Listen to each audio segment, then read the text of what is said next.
Um, Thank you to our colleagues from the National Quincentennial Commission, of which the Department of Foreign Affairs is a member and co-convener in this Philippine International Quincentennial Conference.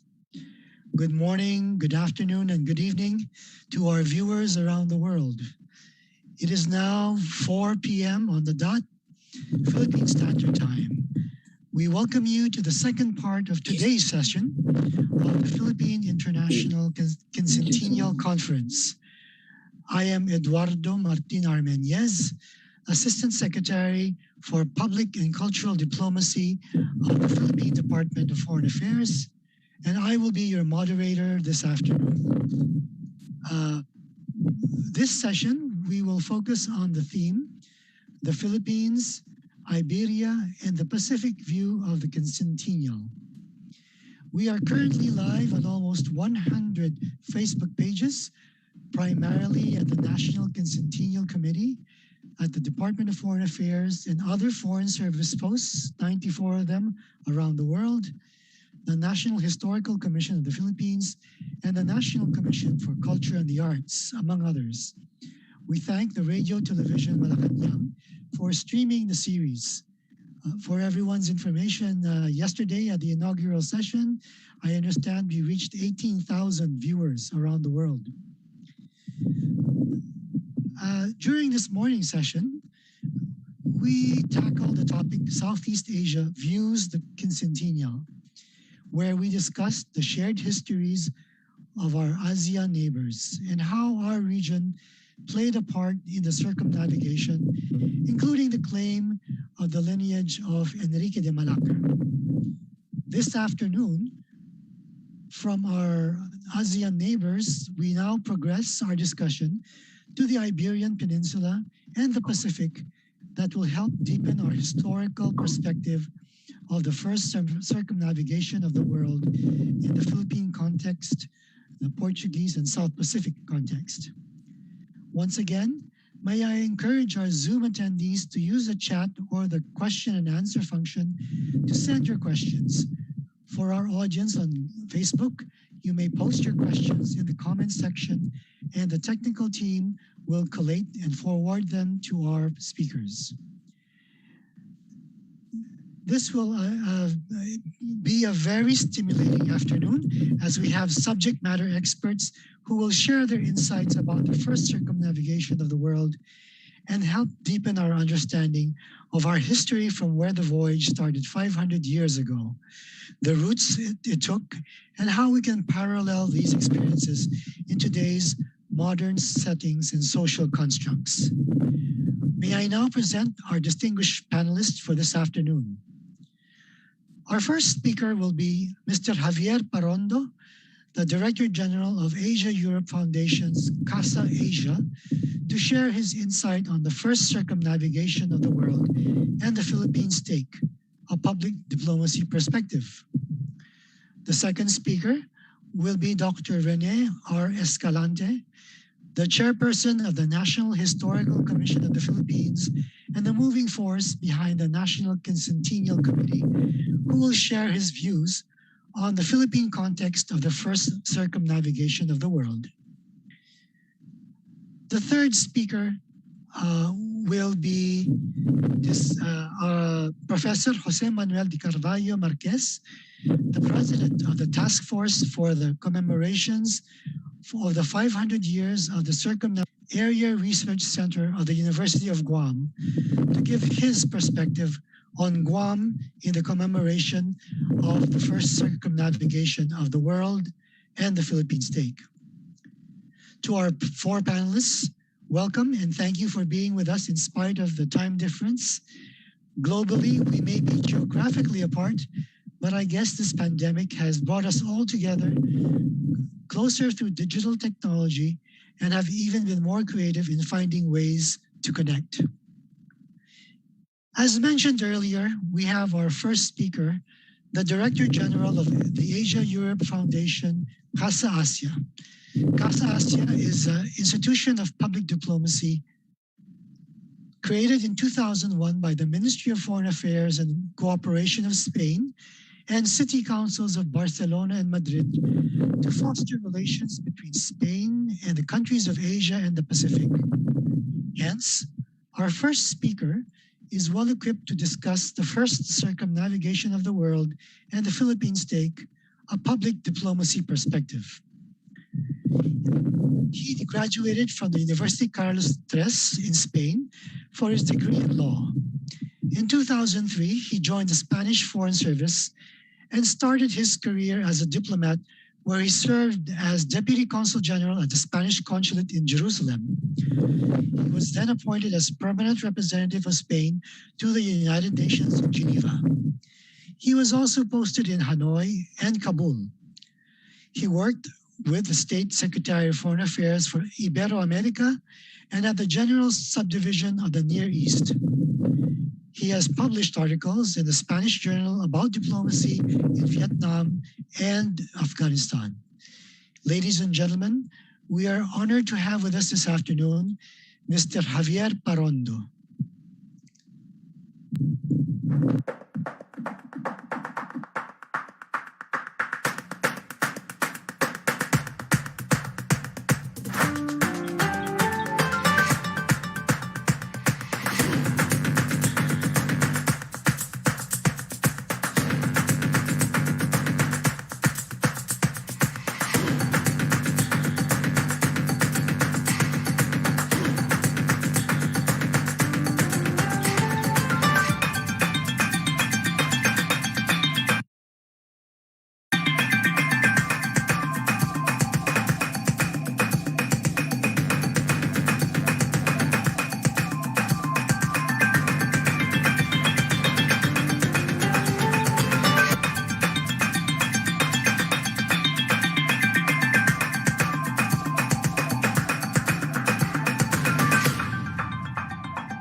Good morning to you all. Buenos dias from Spain. It is a great pleasure for me to participate in this international conference of the Philippine Quincentennial Commemoration. Casa Asia is a public diplomacy institution created in 2001 by the Ministry of Foreign Affairs of Spain, the regional government of Catalonia, and the city councils of both Madrid and Barcelona, with the purpose of promoting links between the civil societies and public administrations of Asia and the Pacific on one side and Spain on the other. It also aims at generating interest in Spain on this dynamic and relevant part of the world. I would like first of all to thank Undersecretary Ernesto Abella's invitation to participate in this special session on the Philippines, Iberia, and the Pacific from a public diplomacy perspective. This title in itself is linked to what we know, what we call soft power and people-to-people exchanges. It is about ways to generate a solid network between peoples and entities that contribute to bring closer Asia and the Pacific and Spain. The Philippines is obviously a country of special attention in Casa Asia, since it is the Asian country with which Spain shares the deepest historical and cultural ties in the region. So many years of presence in the Philippines have left a significant cultural footprint, which could serve as a basis, as the ground on which we build the current relations between the two countries and their citizens. Casa Asia organizes different activities around the Philippines in the field of economy, culture, and arts. It also promotes the study of Tagalog in Spain and supports the setting up of undergraduate and graduate Asian studies in Spanish universities. We also have an award, Casa Asia Award, which aims to acknowledge and disseminate the work of individuals and organizations, both public and private, that excelled in their respective fields of activity in Asia Pacific or in the promotion of the relations of Spain with these countries. This year, University of Santo Tomás in Manila, the first modern university founded in Asia, was awarded this prize in the field of education. Public diplomacy, this is my last remark, is very much linked to a commemoration such as the circumnavigation by Magellan and Elcano 500 years ago. This commemoration has given us the opportunity to cooperate in projects with other institutions in Spain and abroad. We have also succeeded to cooperate in this commemoration with ASEF, the Asia-Europe Foundation in Singapore, which is the main instrument and the secretariat of the ASEM process. So we widen the scope of the 500th anniversary in Asia itself. Regarding the activities we have carried out in the last few months around the 500th anniversary of this journey around the globe, I would like to highlight the following. We have, first of all, organized a series of lectures around the historical impact of the circumnavigation in Spain and elsewhere. Also, the involvement of the Jewish community in this exploration. A webcast of these first encounters between Spanish Europeans on one side and the Oceanic peoples on the other, in islands such as Guam, for example. A webcast on the arrival to the Moluccas under the title Much More Than Pepper, Cinnamon and Cloves. A webcast also on the return journey to Spain led by Elcano, completing the first world voyage. We also participated in a two-day congress in Universidad Abad Oliva here in Barcelona on the 500 years of the circumnavigation, with topics such as cooperation and brotherhood among peoples, resilience, creativity and commitment, culture and spiritual legacy of the first globalization, and the Europe that Elcano left and the one that he found on his return. Finally, we organized an exhibition both in Spanish and English under the title The Longest Voyage, which will be available online in a few months. The journey that began with Magellan and ended under the command of Juan Sebastián Elcano was the definitive and irrefutable proof that the Earth was round and opened a new route to the Spice Islands. I hope that this Philippine Quincentennial commemoration will contribute to the advancement of our mutual relations. Many thanks once again for this invitation, and congratulations for organizing this relevant conference.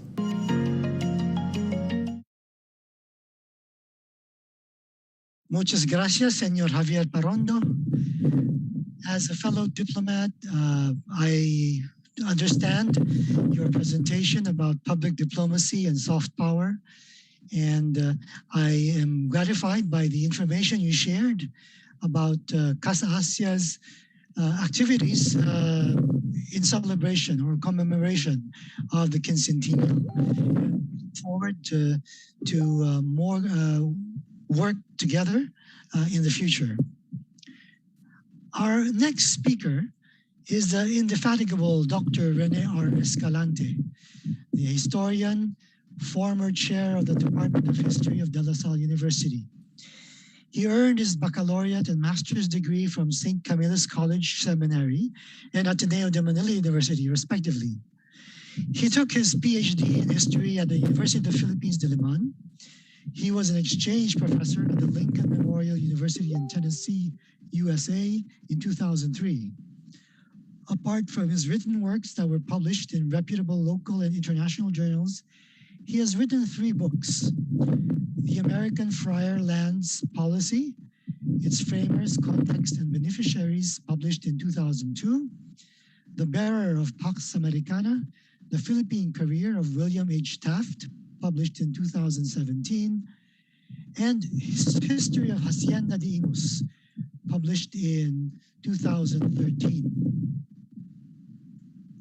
Dr. Escalante was elected chair of the National Committee on Historical Research of the National Commission for Culture and the Arts from 2007 to 2009, and appointed member of the Commission of Higher Education Technical Panel on History from 2015 to 2016.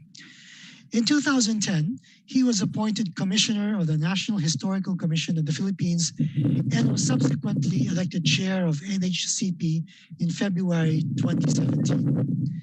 He is also the Vice Chair and Executive Director of the National Quincentennial Committee, a very close partner of the DFA. Ladies and gentlemen, may I present our second speaker to share his views on the Philippine context of the first circumnavigation of the world, our friend, Dr. Rene R. Escalante. Thank you very much, Asek Ed. And it's always a privilege to be lined up with my old friends. I heard that the next speaker is Senor Marquez, my host in Rosa 2 years ago. And also joining me here is Senor Carlos Madrid, former head of the Instituto Cervantes de Manila, who also hosted me in Guam, 2 years ago. May I just check, Asik Ed, if my audio is loud and clear? Okay, thank you very much. On behalf of the National Historical Commission of the Philippines and the National Quincentennial Committee, I would like to express our gratitude to all the men and women who have helped us organize this international conference. I would like also to thank the paper readers who will be sharing the research outputs. It started already yesterday and will continue until the middle part of December. The title of my paper is Victory and Humanity, the Filipino way of commemorating the 500th anniversary of the first circumnavigation of the world. Let me start now my prepared speech. When I assumed the chairmanship of the NHCP in 2017, there were already some personalities and institutions who were preparing for the quincentennial commemoration of the first circumnavigation of the world. Philippine Ambassador to Portugal, Celia Ana Feria, for instance, had begun her quincentennial preparations ahead of the NHCP. Likewise, the Catholic Bishops' Conference of the Philippines launched in 2012 the decade-long observance of what they call 500 years of Christianity. Similar activities were undertaken in Spain and Portugal as well. I can still recall that days after I was elected chairman of the National Historical Commission of the Philippines, I had a meeting with the late Senator Edgardo Angara. He advised me that as chairman of the NHCP, I should start preparing already for this big event. We agreed to request the President to issue an executive order creating an interagency committee that will spearhead the commemoration of the first circumnavigation and other events connected thereto. On your screen, you can see the first page of the executive order that I'm referring to. On May 8, 2018, President Rodrigo Duterte issued an executive order that created the Philippine Quincentennial Committee. It was just unfortunate that Senator Angara died on May 13, 2018. That is, 5 days after the executive order was signed by the President. On your screen, you can see the photo of former Senator Edgardo Angara. The issuance of the executive order gave the NQC less than a year to present a comprehensive plan to the Office of the President. I immediately mobilized the NHCP to assess the issues, gains, and opportunities, and challenges as well in commemorating the quincentennial. I also wrote the pioneer Department of Affairs, the Department of Budget and Management, the Department of Tourism, and the Department of Interior and Local Government. On June 29, 2018, I convened the committee in Baler, Aurora, the hometown of the late Senator Angara. In 2018 and 2019, I went to Portugal and Spain to talk to government officials and private individuals who were involved in the preparation for the celebration of the quincentennial anniversary of the first circumnavigation of the world. It was on this occasion that I met Senor Marquez of Portugal. I learned that both countries created a committee that will organize and manage the commemorative activities. I noticed that in their proposed projects and activities, they were influenced by their national interests. For instance, Portugal wanted to center their activities on Ferdinand Magellan, the Captain General of the expedition, who happened to be Portuguese by birth.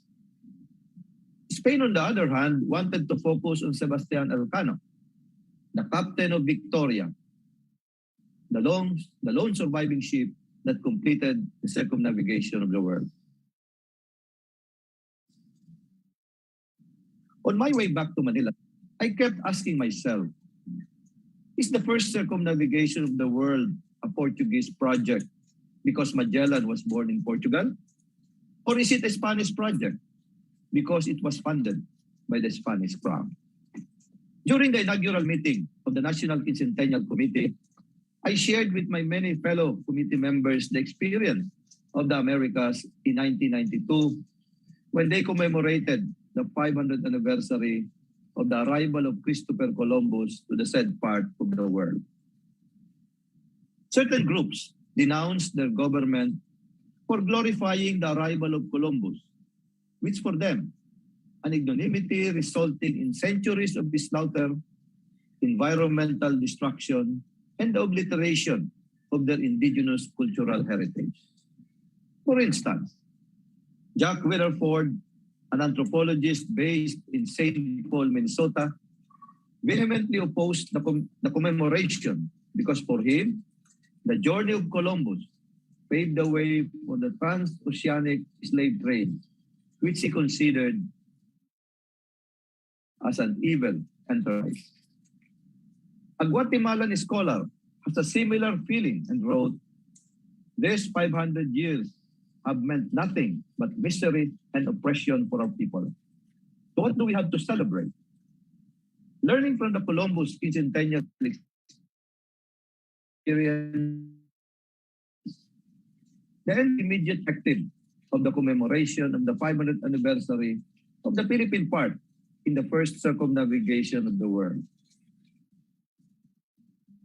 Unanimously, Quincentennial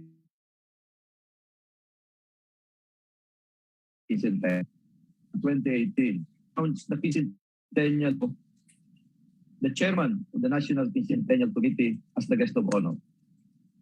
Our logo reflects various symbolism and meanings. On your screen, we have the photo of the launching of the Quincentennial logo of the Philippines. On our left, we have Executive Secretary Salvador Medialdea. On the other side, you have myself, and then on my left is former Executive Director of NHCP, Director Ludovico Badoy.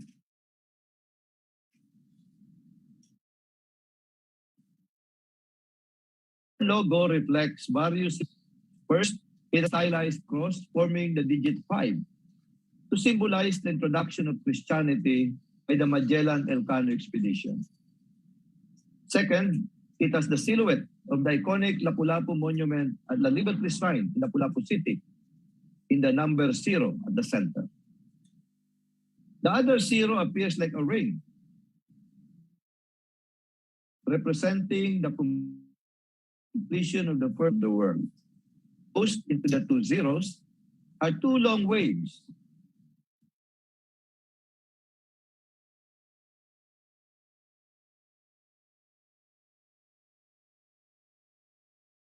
Philippine waters correspond to Luzon, Visayas, and Mindanao, the three main Philippine island groups. The blue motif has a dual meaning. First, to celebrate the Philippine maritime heritage, and second, it refers to the ocean that the expedition circumnavigated for the first time. The NQC is aware that the first circumnavigation of the world is the meta-narrative on which our commemoration should be anchored. But our main focus are the events that transpired from the time the expedition arrived in Samar on March 16, 1521, until October 28, 1521, the day they left Sarangani, the last stopover of the expedition before they sailed to the Moluccas. Within this period, the NQC identified a total of 34 quincentennial sites where we installed historical markers narrating what happened in that place and an artwork depicting the event. So on our screen, you can see a map. The red line is focused on Samar, and then here you can trace the different places in the Visayas and Mindanao area where the expedition had an activity or anchored. On our right also, we have the quincentennial marker that we installed in the 34 sites enumerated in the map that we have on our screen. So the oversize of the side of this, we have the marker detailing. Kindly return please. Ian, pakibalik mo na. Yeah. We have a historical marker wherein the event that happened is enumerated. And then the reverse side of it, we have an artist rendition of the event that happened. Yeah, you may now continue.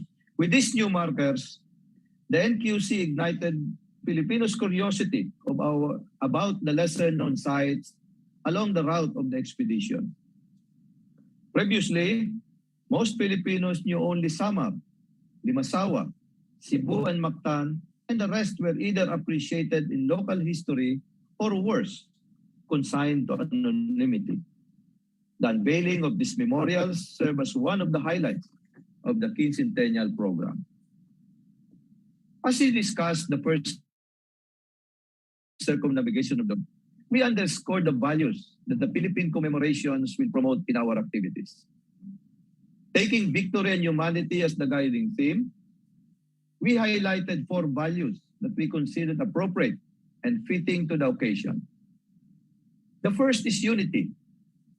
We showed that the success of the first circumnavigation of the world could be attributed to the unity and cooperation of those who participated in this historic voyage. This include the Spanish monarch, the financiers of the expedition, the shipbuilders, the navigators and crews, and the men and women who offered food along the way. Unity was also the reason why Lapu-Lapu and his men won in the Battle of Mactan. The second value that we promote is magnanimity. We emphasize that compassion was the fundamental virtue that our ancestors exhibited in Samar, in Leyte, Cebu, Mindanao, and Palawan when they first encountered the Spaniards in 1521. In Samar and Palawan, for example, when they noticed that the crew members of the expedition were almost dying of starvation, our ancestors provided them food, drinks, and shelter as well. We also highlighted sovereignty in our programs. While our ancestors were welcoming and kind to the newcomers, they also showed to these foreigners that they detested foreign intrusion, that would curtail the right to self-determination. It is best commemorated in the victory at Mactan.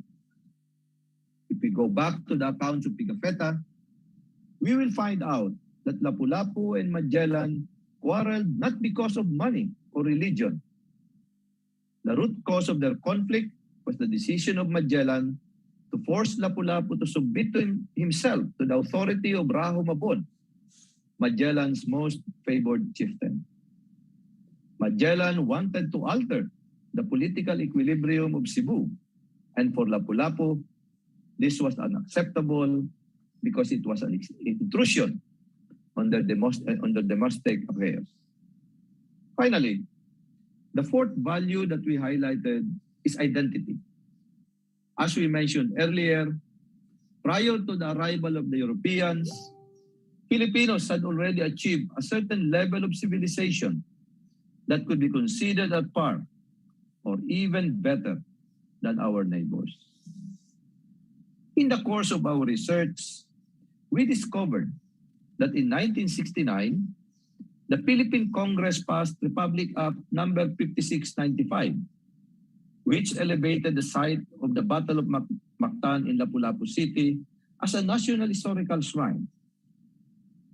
Now it is called the Liberty Shrine, and it is the only National Historical Shrine over which the NHCP has no direct control. It is a monument of Lapu-Lapu that was erected in 1981 and a 1951 historical marker in memory of Lapu-Lapu by the Philippine Historical Committee.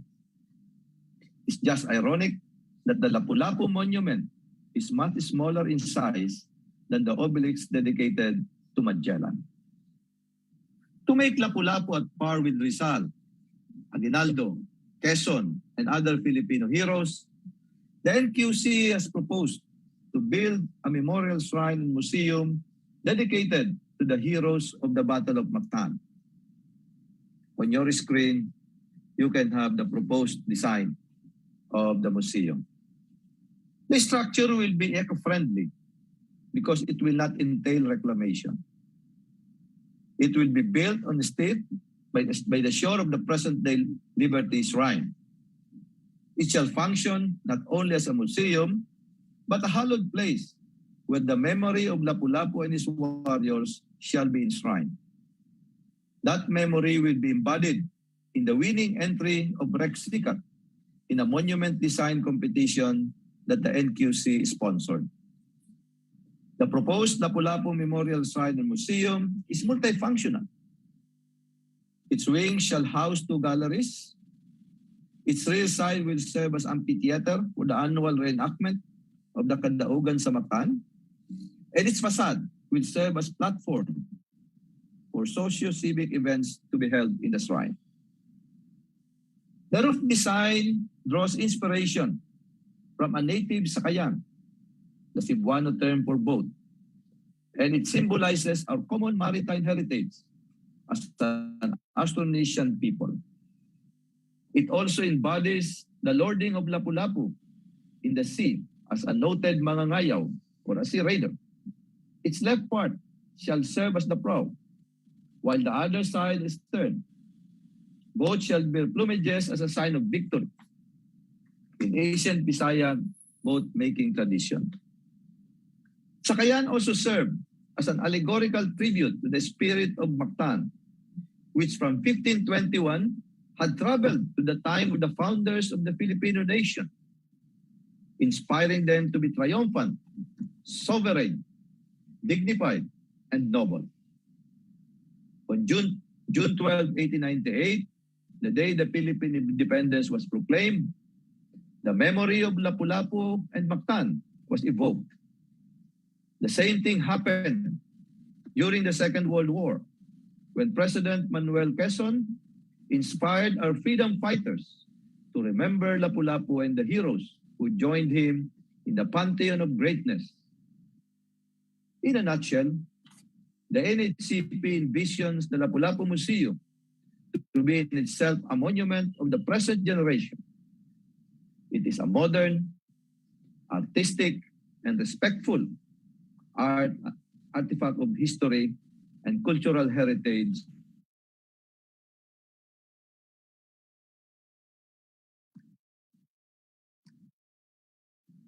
Last April 27, 2020, commemorated the D-Day of the commemorations. The national government and the Lapu-Lapu LGU had a simple military parade at the Liberty Shrine. It was graced by Executive Secretary Salvador Mediadea, the chairman of the National Quincentennial Committee. After the traditional wreath-laying ceremonies, there was a reenactment of the Battle of Mactan. The evening, 2018 Miss Universe Catriona Gray hosted the Quincentennial Cultural Night. It featured the Philippine struggles for freedom and the musical talents of the Cebuanos. It ended with a grand fireworks display over the Mactan Strait. To glorify Lapu-Lapu further, the NQC requested Bangko Sentral ng Pilipinas to restore Lapu-Lapu in Philippine currency. On January 17, 2021, NQC and BSP launched the 5,000 commemorative banknote and silver medal featuring Lapu-Lapu. On your screen, you can see the reverse side of the 5,000 piso bill. Can we take a look also at the reverse side of it? Diyan? Okay, so this is the reverse side of the 5,000 Lapu-Lapu bill. There is also a proposed bill in Philippine Congress seeking to name the domestic and international terminals of the Mactan Cebu International Airport after Lapu-Lapu. It's still pending in the Senate, and I am hopeful that it will be passed before Congress adjourns early next year. Lastly, President Duterte proclaimed April 27, 2021 as a special working holiday throughout the country by virtue of Proclamation number 1128. The same issuance declared 2021 as the year of the Filipino pre-colonial ancestors. Lastly, the NCCA also dedicated the reopening of the 20-year Metropolitan Theater in Manila to the 500th anniversary of the victory at Mactan through the musical entitled Lapu-Lapu, the Datu of Mactan. It will be premiering online this coming Sunday, October 24, 2021. We aim also to make our commemorative events educational and transformative. We sponsored over 100 webinars that enrich Philippine historiography in the last 3 years. The most notable of this is the Philippine International Conference that we are having now. It has an epic number of 100 speakers and around 39,000 registered webinar participants in 13 sessions that will run from October 20 to December 17 of this year. It has a total of 100 hours and to be streamed live in YouTube, in the PIQC website, and 100 Facebook pages. With these online platforms alone, we are targeting to reach over 1 million viewers. In this international conference that we sponsored, we invited local and foreign scholars who will discuss topics that go beyond the boundaries of history. We want to discuss circumnavigation and other related events from different academic perspectives so that our countrymen will have a deeper and broader understanding of this historic event. Finally, we made our activities inclusive and interdisciplinary. Through the National Research Council of the Philippines, we were able to involve the scientists in assessing different facets of the Quincentennial through their webinar series. The NCCA also assisted us in coming up with 9 Quincentennial songs under the album Limandaan. It was co-produced by the NHCP and PhilPAC. From this album, we determined the Quincentennial theme song Bagani, written and composed by Roel Rostata and arranged by Junji Marcelo.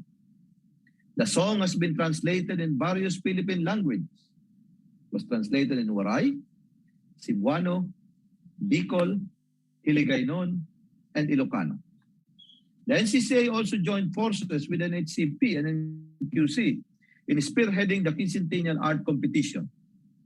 A total of 434 entries were received, and the 12 winners are currently displayed in the Manila Art Fair 2021. It will be available for viewing starting yesterday until the 24th of October at the SM Aura Bonifacio Global City in Taguig. The NQC sees it worthwhile to join the global commemoration of the 500th anniversary of the First Circumnavigation of the world. We want to link our programs with other countries that are also commemorating the event so that they would know more about our country. 2 years ago, I was in Indonesia to attend the 10th gathering of the Global Network of Magellanic Cities. Representatives from Spain, Portugal, Cape Verde, Chile, Indonesia, and the Philippines met in Jakarta and the historic Maluku in Indonesia. We shared our respective activities in the coming years. I did similar thing in Guam, Malaysia, Spain, and also in Portugal. Events like this help us connect with other nationalities with whom we have shared history. What I have just discussed are the activities undertaken by the Philippine government through the National Quincentennial Committee. As you have probably noticed, our perspective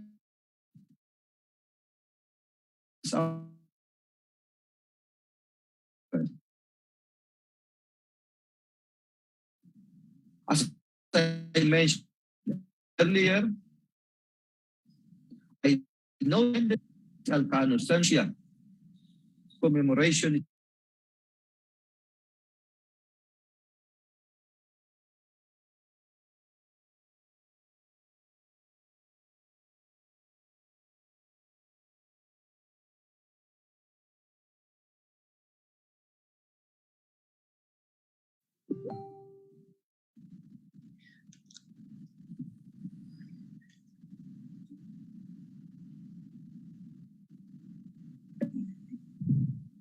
Asik Ed. Yes, yes. We lost you for a while, Dr. Escalante.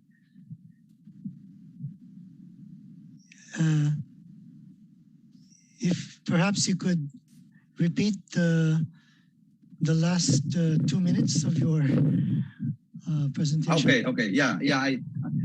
I noticed it. I had some problems with my signal. Okay.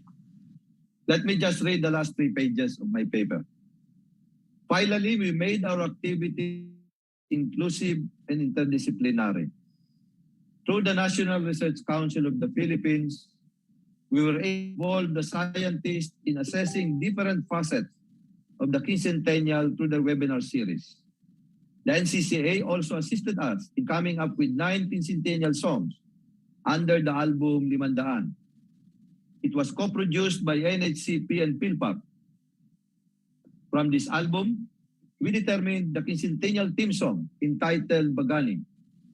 It was written and composed by Ruel Rostata and arranged by Junji Marcelo. The song was translated in various Philippine languages. It was translated in Waray, Cebuano, Bicol, Hiligaynon, and Ilocano. The NCCA also joined forces with the NHCP and NQC in spearheading the Quincentennial Art Competition. A total of 434 entries were received, and the 12 winners are currently in display in the Manila Art Fair 2021. Anybody can view it from starting yesterday until Sunday, October 24, at the SM Aura.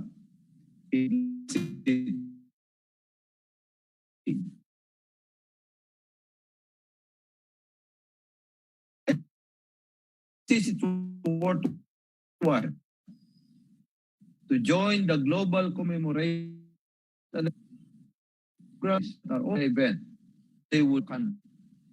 2 years ago, I was in Indonesia to attend the 10th gathering of the Global Network of Magellanic Cities. Representatives from Spain, Portugal, Cape Verde, Chile, Indonesia, and the Philippines met in Jakarta in the historic Maluku to share the respective activities in the coming years. I did a similar thing in Guam, Malaysia, Spain, and Portugal. Events like this help us connect with other nationalities with whom we have shared history. What I have just discussed are the activities undertaken by the Philippine government through the National Quincentennial Committee. As you have probably noticed, our perspective, focus, and themes are geared towards our national interest. As I mentioned earlier, I noticed the same tendency in other countries that I visited recently. Portugal is Magellan-centered, Spain is Elcano-centered, and Indonesia is spice trade-centered. I think this kind of commemoration is expected and should be tolerated because these countries that have a role in the First Circumnavigation are now sovereign states. Hence, they branded their commemoration in the way they think is fitting to them, and it should be respected and appreciated. If all countries will have this attitude, our commemoration of the First Circumnavigation of the world will be harmonious, productive, and educational. Thank you for listening, and let us keep safe always. Thank you very much, ASIC Ed, and thank you very much to all listeners.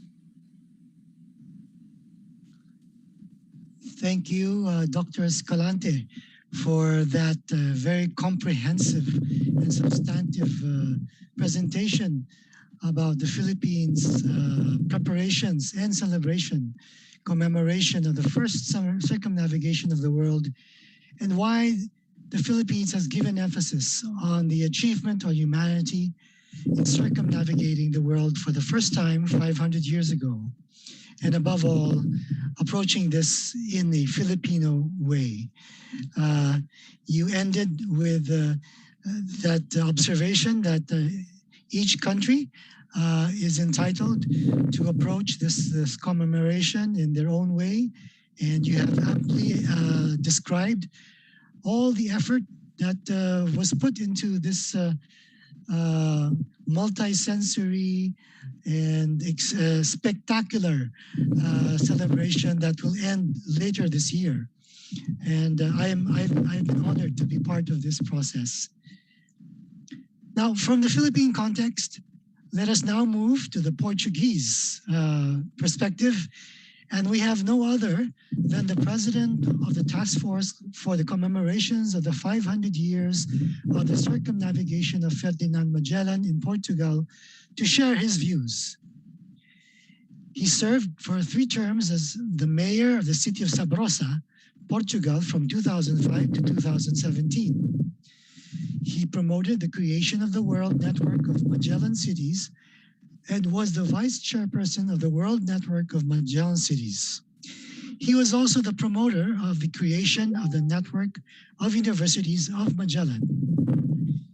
He was a professor of the Polytechnic Institute of Porto Escola Superior de Educação, a vice chairman of the Iberian Association of the Municipalities bordering Rio Douro, the chairman of the Sabrosa nucleus of the Portuguese Red Cross. He has specialized higher studies course in community animation and adult education from the Polytechnic Institute of Porto, Escola Superior de Educação, and he took his master's course at the Instruments and Techniques to Support Development in Rural Environments from the University of Trás-os-Montes in Alto Douro. He had his research internship in the Human and Community Development Department at the University of Illinois in the United States of America. He is currently attending his doctoral course on development, societies, and territories at the Trás-os-Montes and Alto Douro University. Ladies and gentlemen, it is with honor to present to you our third speaker, Professor Jose Manuel de Carvalho Marquez. Thank you. Distinguished government entities from Philippines, notable ambassadors, notable Rene Escalante, pleasure to share this stage at this moment with you. Notable Salvador Medialdea, estimated moderator Eduardo Meñez, dear panel colleagues, guest speakers and participants, good afternoon, and thank you very much for your kind invitation. First, permit me to congratulate the organization, wishing a great success for this important Philippines International Conference. Saluting all, and I would like to offer a very special greeting to the Philippines ambassador in Portugal, Celia and Iberia, and a special gratitude to the magnificent work that she is doing towards to development the Philippines and Portugal cooperation. And thank you to Rene Escalante, and thank you for your collaboration with the Portuguese Task Force for the celebration of the 5th century of the First Circumnavigation, which I preside, and for the important work that Philippines Embassy developing with the Portuguese universities in the study and the dissemination of the important historic cultural legacy between the two countries. And it is the historical cultural legacy associated with the Magellan and Elcano expedition that join us today, 500 years later. At the basis of the celebrations of the first circumnavigation that is taking place in various regions of the world between 2019 and 2022. From an expeditionary perspective, the first circumnavigation constitutes a rare monument to human creativity and ingenuity, to knowledge, creativity, and nautical expertise, and also to the collective effort in an extraordinary challenge. Not only due to the difficulties of facing the new, but also due to the limits of the endurance of the human sacrifice necessary to achieve such goal. The Spanish expedition, planned and led by the Portuguese navigator Ferdinand Magellan, is the perfect symbol of the all exploration journeys that extended the vision and the understanding of the world during the 15th and 16th centuries, special through the discovery of the intercommunicability between the oceans and crossing the Pacific Ocean. Since then, a spherical world, massively oceanic, all navigable, has been demonstrated, amplifying and diversifying the routes formerly established between Europe, Africa, America, and Asia. Therefore, the first circumnavigation constitutes a milestone in the genesis of the globalization, and the 5th centenary celebration can and should be an opportunity to favor in study and interpretation through a global and plural reading of the history and the relations between peoples and cultures, favoring an analysis and understanding of the past and the present intercultural legacy in a shared, collaborative, and multicultural way. So, an opportunity for reflection and action on the present and the future. And reflections about the world we inherited and the one we are building, and also about the knowledge we have and the new frontiers of understanding. Within this reference frame, Portugal defined a strategical matrix for a celebration program, taking over as transversal values the knowledge, the enhancement, cooperation networks, and the devotion its sustainability. With the involvement and the participation of the universities, scientific institutions, local authorities, and other public and private entities from different sectors of the society, the program is being developed with ambitious and diversified activities. Let's look at a small video that summarizes the vision of our program.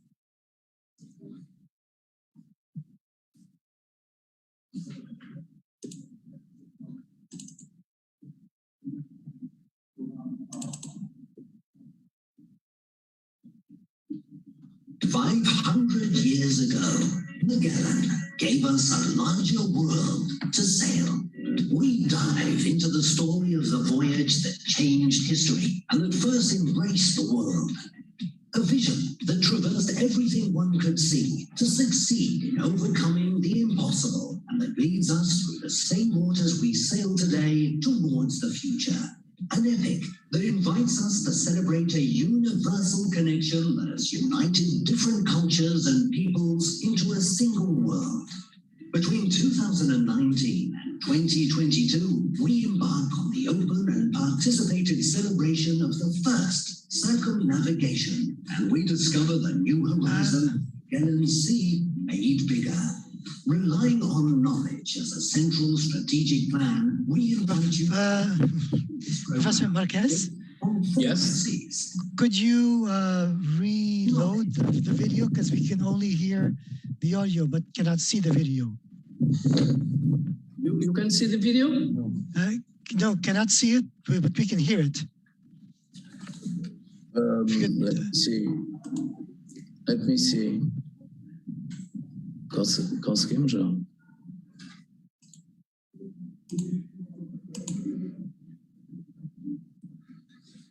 Sim, diga que estamos a tentar. Just a minute, please. We go try solution the problem.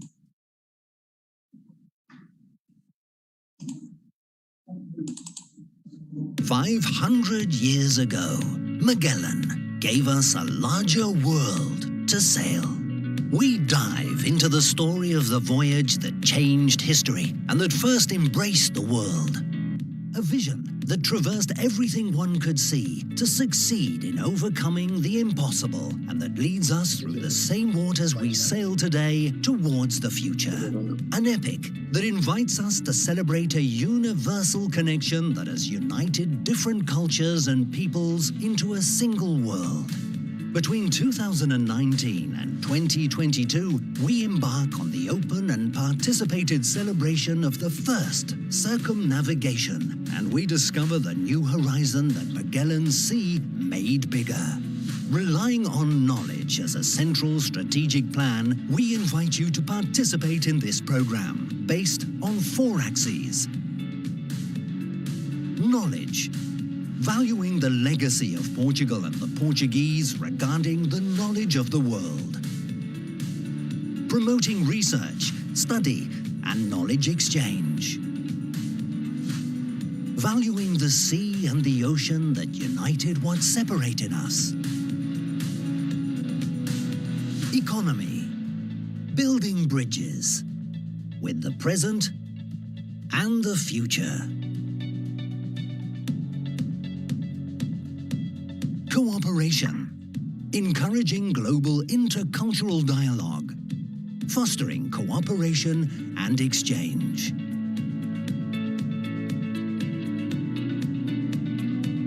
Cross-sectional projects, discovering Magellan's world and opening new worlds. Come aboard the journey that changed the world. Cities and municipalities, schools and universities, companies, citizens, governments, countries, me, you, we. More knowledge, more economy, more cooperation. Magellan, more world.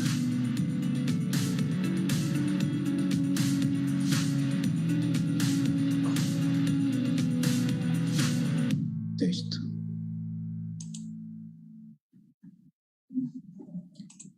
Well, naturally, this program was heavily conditioned by the new coronavirus and the COVID-19. This situation caused enormous impacts in all domains of our individual and collective life, with natural consequences also for the planning and implementation of Portuguese commemoration program, resulting in the cancellation of several initiatives with a natural emphasis on the break of the Portuguese Navy school ship Sagres voyage that should have visited Cebu in June of 2020. However, it was possible to develop others national and international projects, some of them associated to the expedition passage through the Philippines, some with the direct support of the embassy in Portugal, namely a special stamp edition with an image of the Santo Niño Cebu, participation in two audiovisual projects, one dedicated to the young people, broadcast via the internet, addressing different aspects of the legacy that still continue regarding the Odyssey that changed the course of the history, especially in the country that was later to be called Philippines Islands. Participation of the Philippine historians in second symposium and congresses of the history of the Orient, dedicated to the team Magellan and Elcano, the exploration of the Pacific and the Indian waters promoted by the Portuguese Navy Academy and the Howard Task Force. One special coin edition related to the Battle of Mactan and other projects. Let me share some of these projects. It's important to know if it is possible you see this project. It's okay? This is the stamp.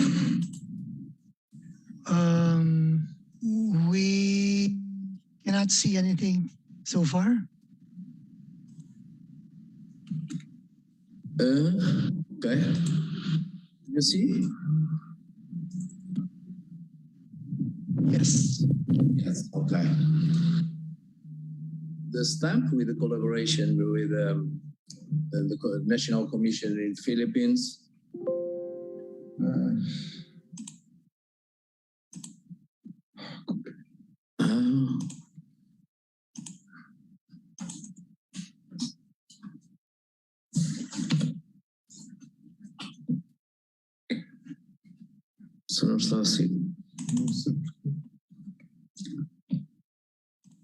It's possible now to see.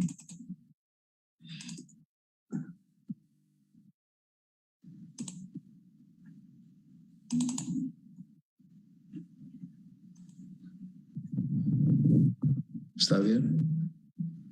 No. Can you see it, Calvin? Can you see the? Not yet. Not yet. Okay.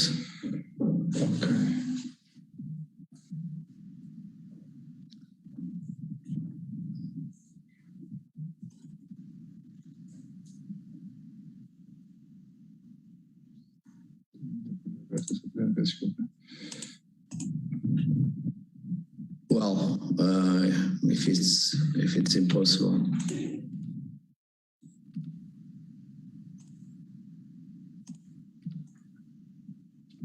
Well, we have.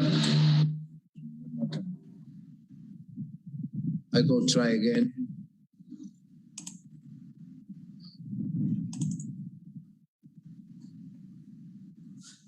And now? Yes, we can see the stamps. Yes. Oh. And Yes, and the ambassador. Yes, it's better. Yeah, okay.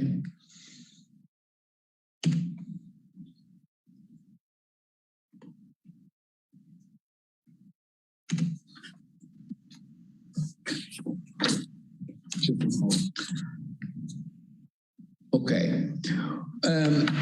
Despite the difficulties faced, let's take advantage of this opportunity and this historical legacy in its different interpretations and approaches, so that we can, in the context of our networks of the university, academies, schools, scientific communities, work together.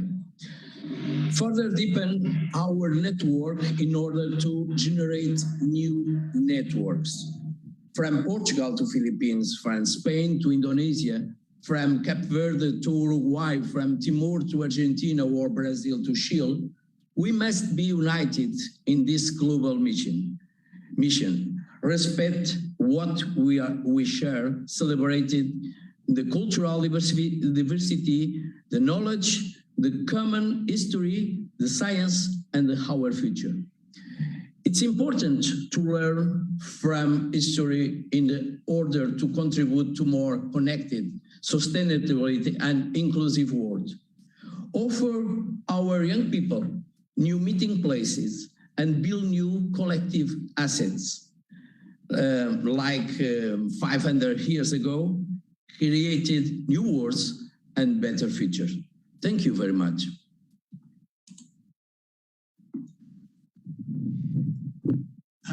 Muito obrigado, Professor Marques, for shedding light on the Portuguese preparations and celebrations of this circumnavigation. Indeed, the fact that you represented the town where Magellan, I finally have heard how the Portuguese pronounce it, Magellan, was born, adds the authenticity of your fervor in pursuing this global multi-year project.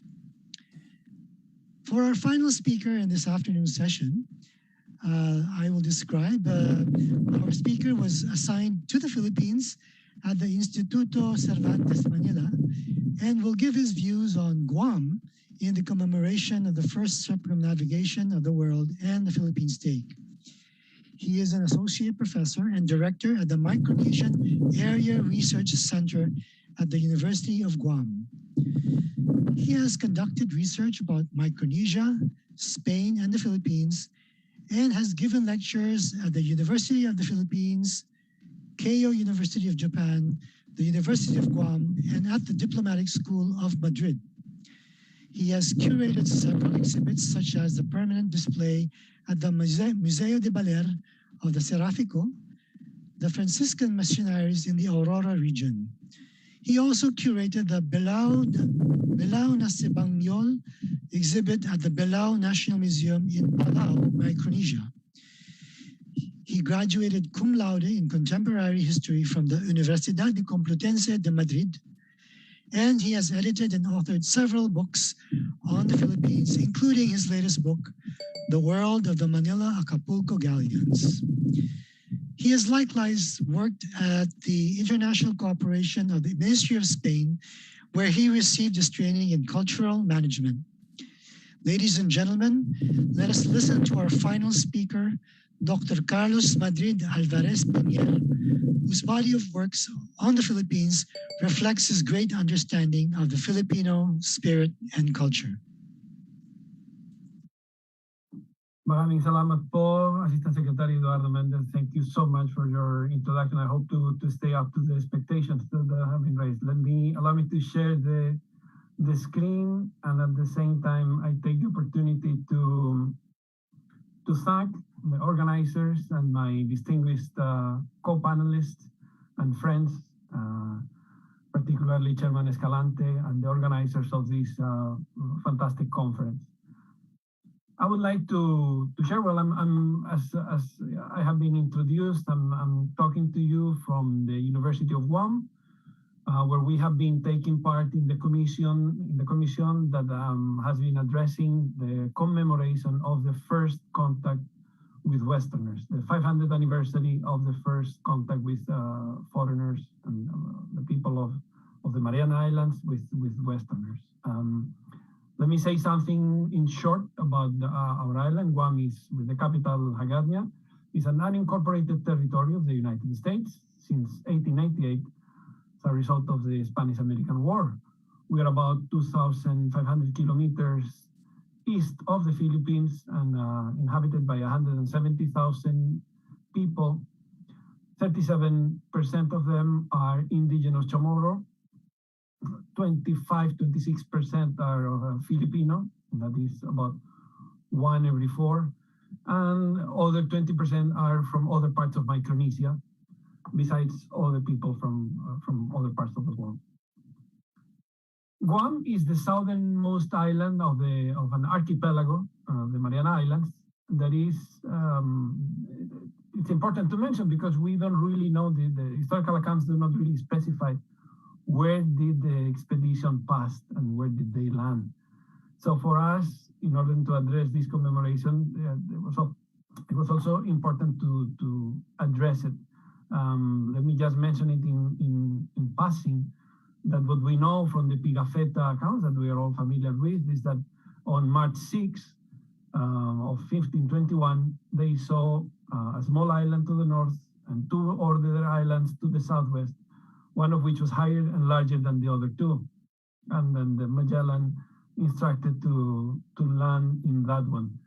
There are other accounts by Gines de Mafra, by the pilot Albo, that they mentioned 2 islands, the bigger one on the south. As we see on the screen from the Pigafetta, one of the copies of the Pigafetta manuscript, I believe the one in the Ambrosiana Library, the maps were drawn with the north at the bottom of the page.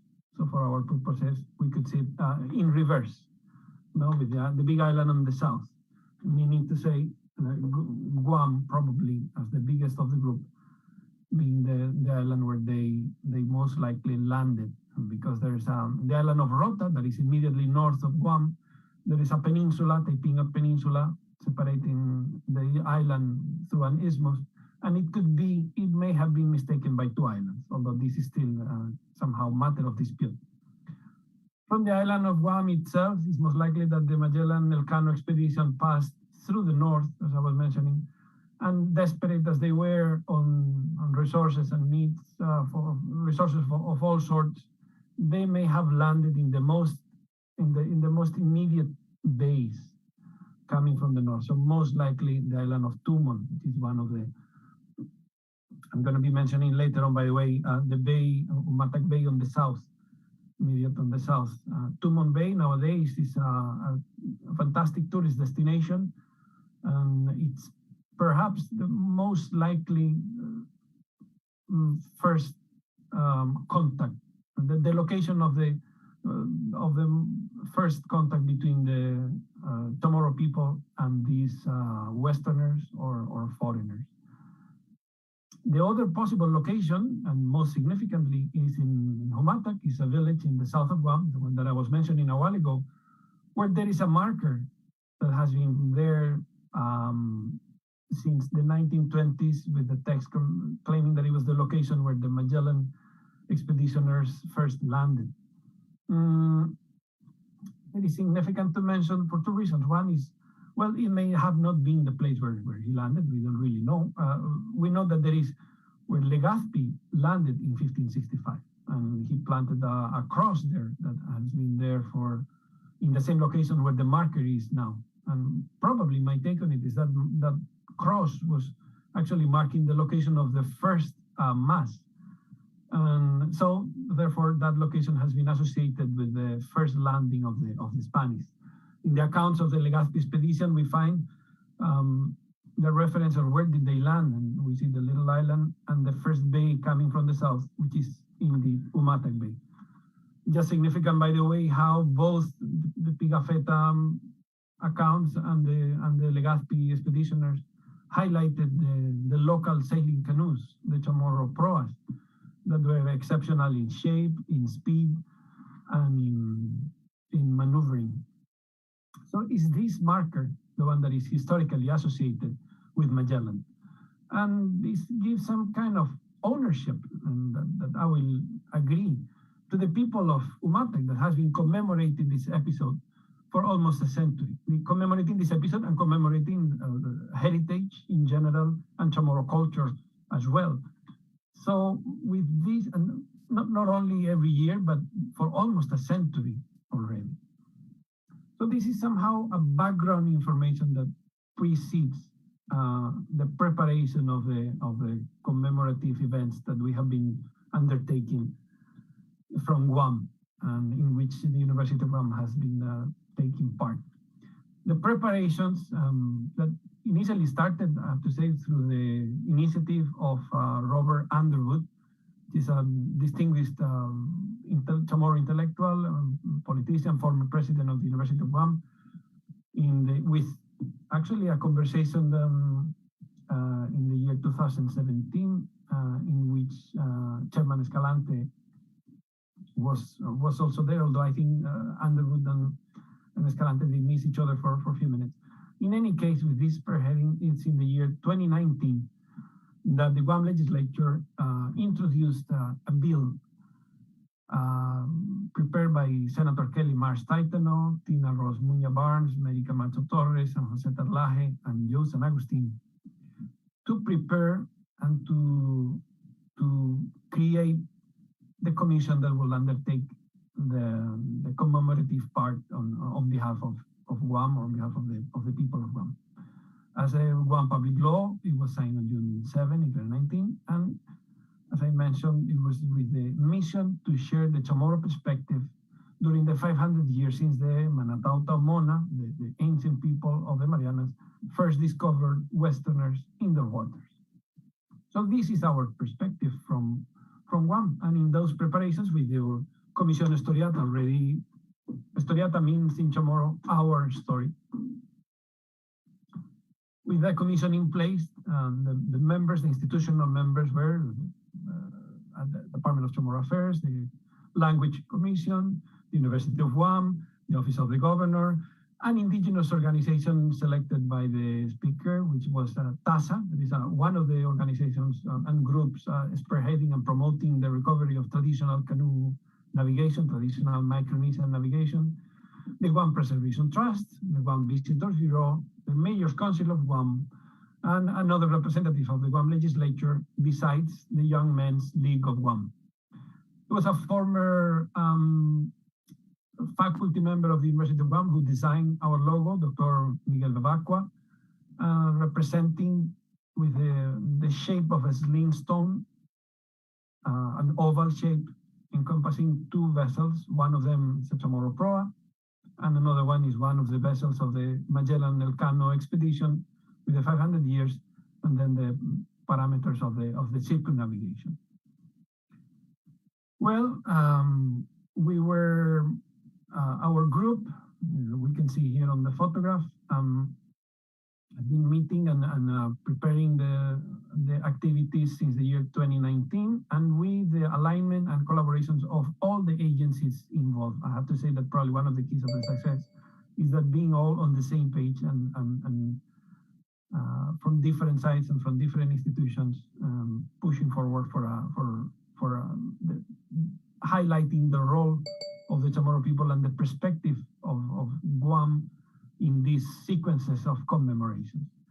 So in response to the invitation of Governor of Guam, Honorable Luleon Guerrero, to King Felipe VI,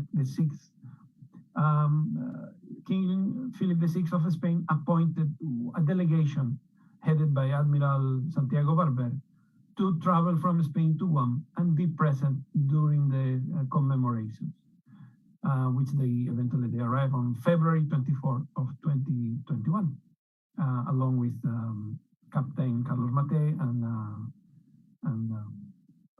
Professor Maria Saavedra, Dr. Maria Saavedra, from the University of San Pablo State. They were ready to welcome, and they were sent also the visit of the Juan Sebastián Elcano training ship. And I have to mention here one of the highlights of the of the visit that it was through is to have a number of canoes somehow escorting the Elcano upon arrival at 8:30 in the morning on February 26th. And this we were coordinating with Sandra Okada, leader of the TASA group. And let me mention in short, there is a tradition in Micronesia that when a canoe arrives to a village or to an island, they have to blow a large shell, which in Chamorro is called kulu. They have to blow it 3 times as a sign of requesting permission to arrive and waiting for the response of the village chief.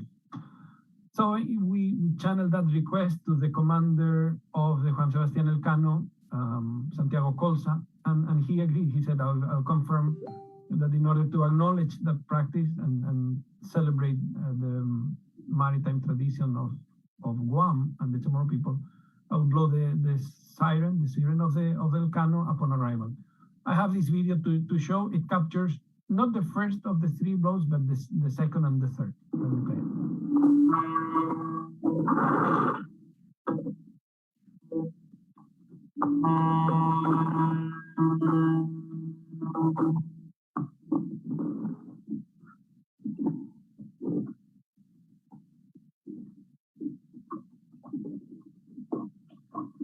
There we see the groups of the people from the TASA group. And I have to say that this was a significant moment because let us not forget that the first visit of the Magellan Elcano expedition back in 1521 was marked by conflict and misunderstandings that resulted in the burning of one village and the killing of 6, 7, or 8 islanders. So this the way to address it on this case and this 3 blowing of the horn, it was a very significant momentum, very emotional, I have to say, and it opened the program of events, of commemorations, of ceremonies. One of them is on March 1 of 2021 in Numatak. We unveil a marker commemorating the maritime achievements of the Chamorro people, Spain, and the United States of America. It's a marker that is written in the 3 languages, Chamorro language on top, English on the left, and then Spanish on the right. The celebration of the maritime tradition of the 3 countries, or the 3 territories, is represented here with Real Admiral Menoni from the Joint Forces of the Marianas, the traditional navigator Ronak Faye from Guam, and Admiral Santiago Orber as representative of the Spanish and the Spanish delegation. One of the events that we had also at the university was the following day on March 2. And we have here President Christ receiving from Admiral Orber as permanent deposit or donation a historic manuscript on the history of the Mariana Islands that was written in the 1860s by one of the governors of the Mariana Islands. This donation that enriches the collections of the Micronesian Area Research Center. It also serves as a positive and tangible legacy of this series of commemorations. I'm going to be mentioning the rest of the ceremonies, and then I'm going to mention one by one some of these side events and collaborative efforts that somehow define the commemoration from Guam. The formal ceremony took place on March 2. As we all know, the challenges of COVID made impossible any kind of disembarking or contact between the 2. So the authorities, the representatives were on the dock, and then the crew of the Elcano with the commander Coles on board couldn't disembark, much to everybody's dismay, especially for them because they had not disembarked since they departed Spain. The ceremony included the speeches from the governor, from the admirals, from Robert Underwood, head of the Comisión Historiata, and of the commander Colza from on board. And afterwards, the Elcano departed. Well, this series of ceremonies and that highlighted not only the great hospitality of people of Guam and of the Chamorro people in general, hospitality that is well known. It also left behind a number of agreements, of publications and exhibits and projects that have been taking place and continue to take place as we speak. One of those is, well, a number of academic events that take place regularly every 2 years, and that we align those events. The Marianas History Conference, we align those academic conference, the fourth and the fifth, the opportunity to co-chair, align it with the commemoration itself and to the debate on what we commemorate, how do we want to commemorate, and how do we see ourselves in this process. Besides that, we have a number of agreements with them. We joined the Cátedra Internacional Elcano through an agreement signed at the university. We also prepared and signed an agreement with the Museo Nacional de Antropología in Madrid, and all institutional friend of the NHCP and of the Philippines in general, as they host the larger collection of Filipiniana artifacts in Spain. Sorry, not the larger. The larger will be in Valladolid with the Agustinians, but one of the largest in a public institution. Besides those, we have a number of publications and contests and collaborative events, photo contests organized by the Commission itself, and also collaborative events from the private sector. One of them, the ACHO, the group of slingers. Guam is recovering the ancient practice of sling throwing, and they were most active and in preparing a cup with the name Islas Latinas. Besides those and others that will be too long to elaborate, there was an exhibit with the name Ihinanauta, 500 años, or Our Journey, 500 years, spearheaded by the Guam Preservation Trust, and with 4 young and brilliant scholars that presented from a local point of view, from an indigenous point of view, the events that happened during the first, that initial contact, and those 500 years that followed in general. Besides the Hinanauta exhibit, we are collaborating from the University of Guam in the exhibit Viva Chamorro that will open in the Museo Nacional de Antropología on November 17, 2021, and that will highlight and showcase in Spain the vibrant Chamorro culture of today. With this, I can only add that from the University of Guam, it's an honor and a privilege to be part of this series of commemorations. Anyone interested in the Philippines in taking studies in the United States, we welcome them to take those here at the University of Guam. That I think it has served, it continues to serve the role of presenting history as something that is important to keep very much in our present, to also inform our understanding of reality and to prepare for a better future. So in that sense, commemoration plays a role of most significant importance, and we're very much happy to be part of it. This is my presentation. So, maraming salamat po. Thank you. Muchísimas gracias, Dr. Madrid.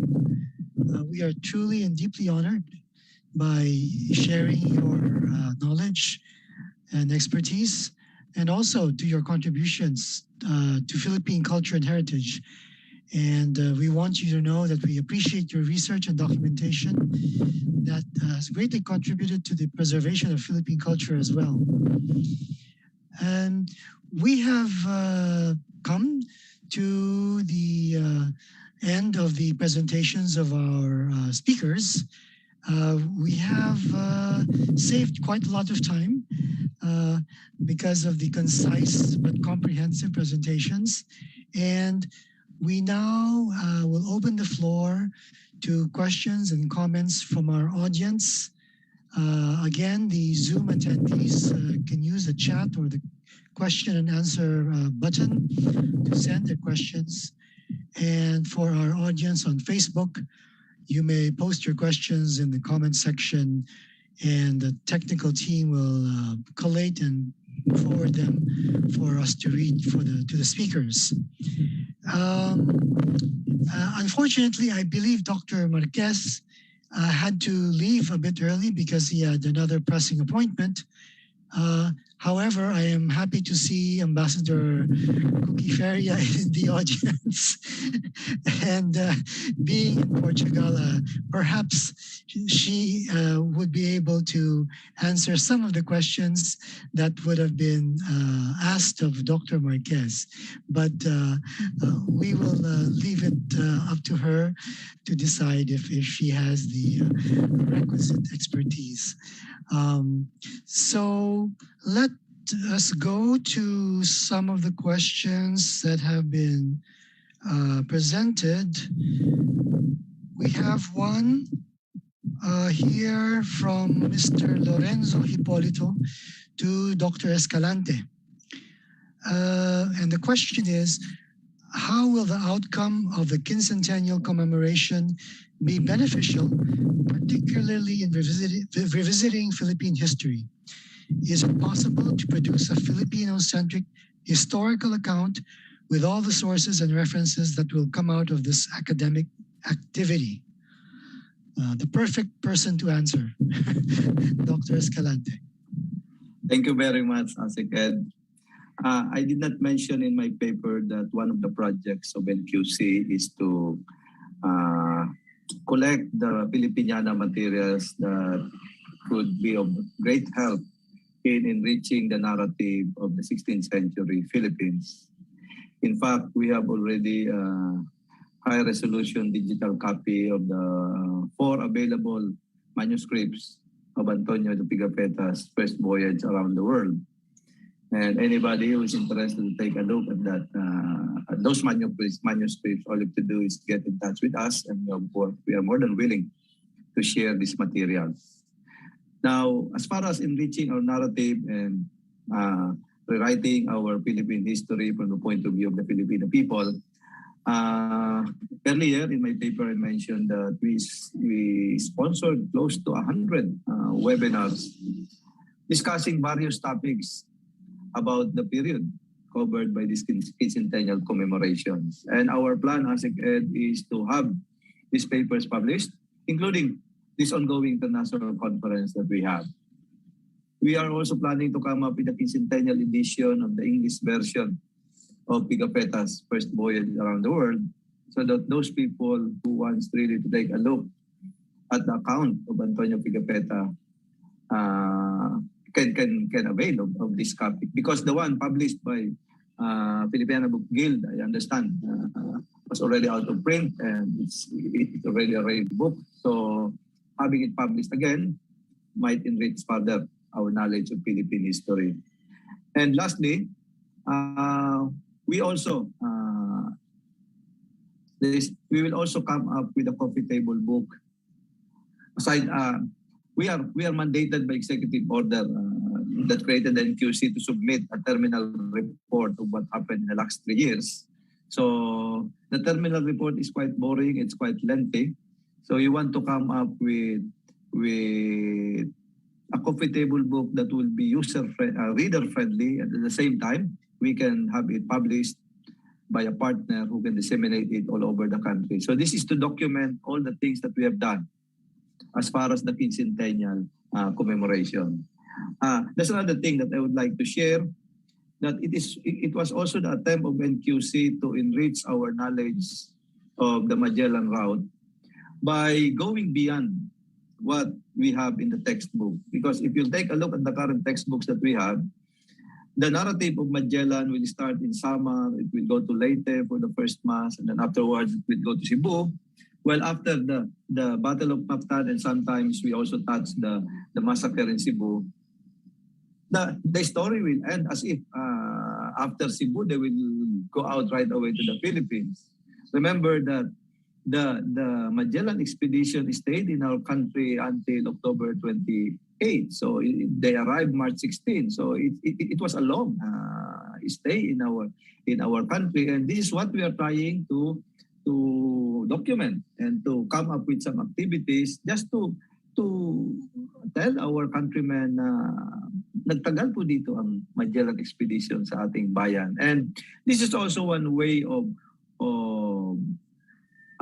getting our countrymen who are also interested to participate in this commemoration. I'm very happy to receive a lot of positive feedbacks from the people of Palawan, because a lot of them, they don't know that the Magellan Expedition passed Palawan twice. And similarly, people in the Mindanao area would also know that for more than a month, the Magellan Expedition was in their place.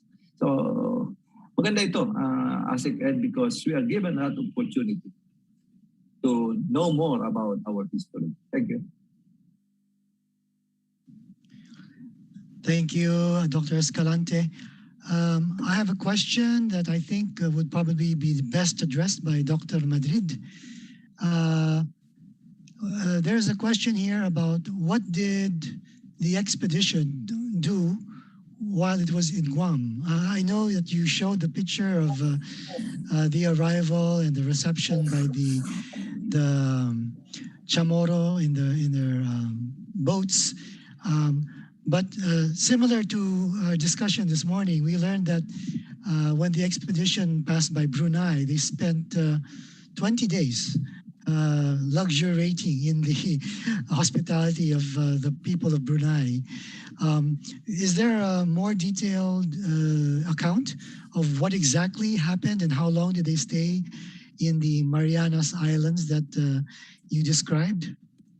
Thank you for the question and for the opportunity to respond. Yes, I mean, there's a very brief reference made by Gines de Mafra in his account, mentioning that there was and it's coincidental in essence with the account of Pigafetta. They may have been there for no more than a couple of days or 3. I mean, I wouldn't know the number of days, but no more than 3. And basically, it was just an opportunity from the point of view of the Magellan Elcano expeditioners to replenish resources badly needed, because they were about to die of hunger and of thirst. And if it wasn't because of this accidental finding of the Mariana Islands, they may have not make it to the next destination, to the Philippines. In that sense, what happened was an initial exchange of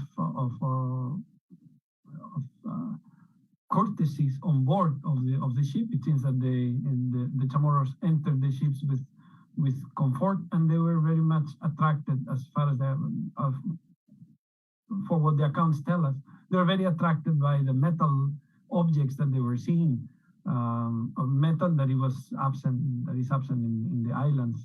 So there was a conflict that broke, a misunderstanding in between an officer. Well, there is an explanations for this possible conflict was that logically the islanders were expecting something in return for allowing the vessels to enter.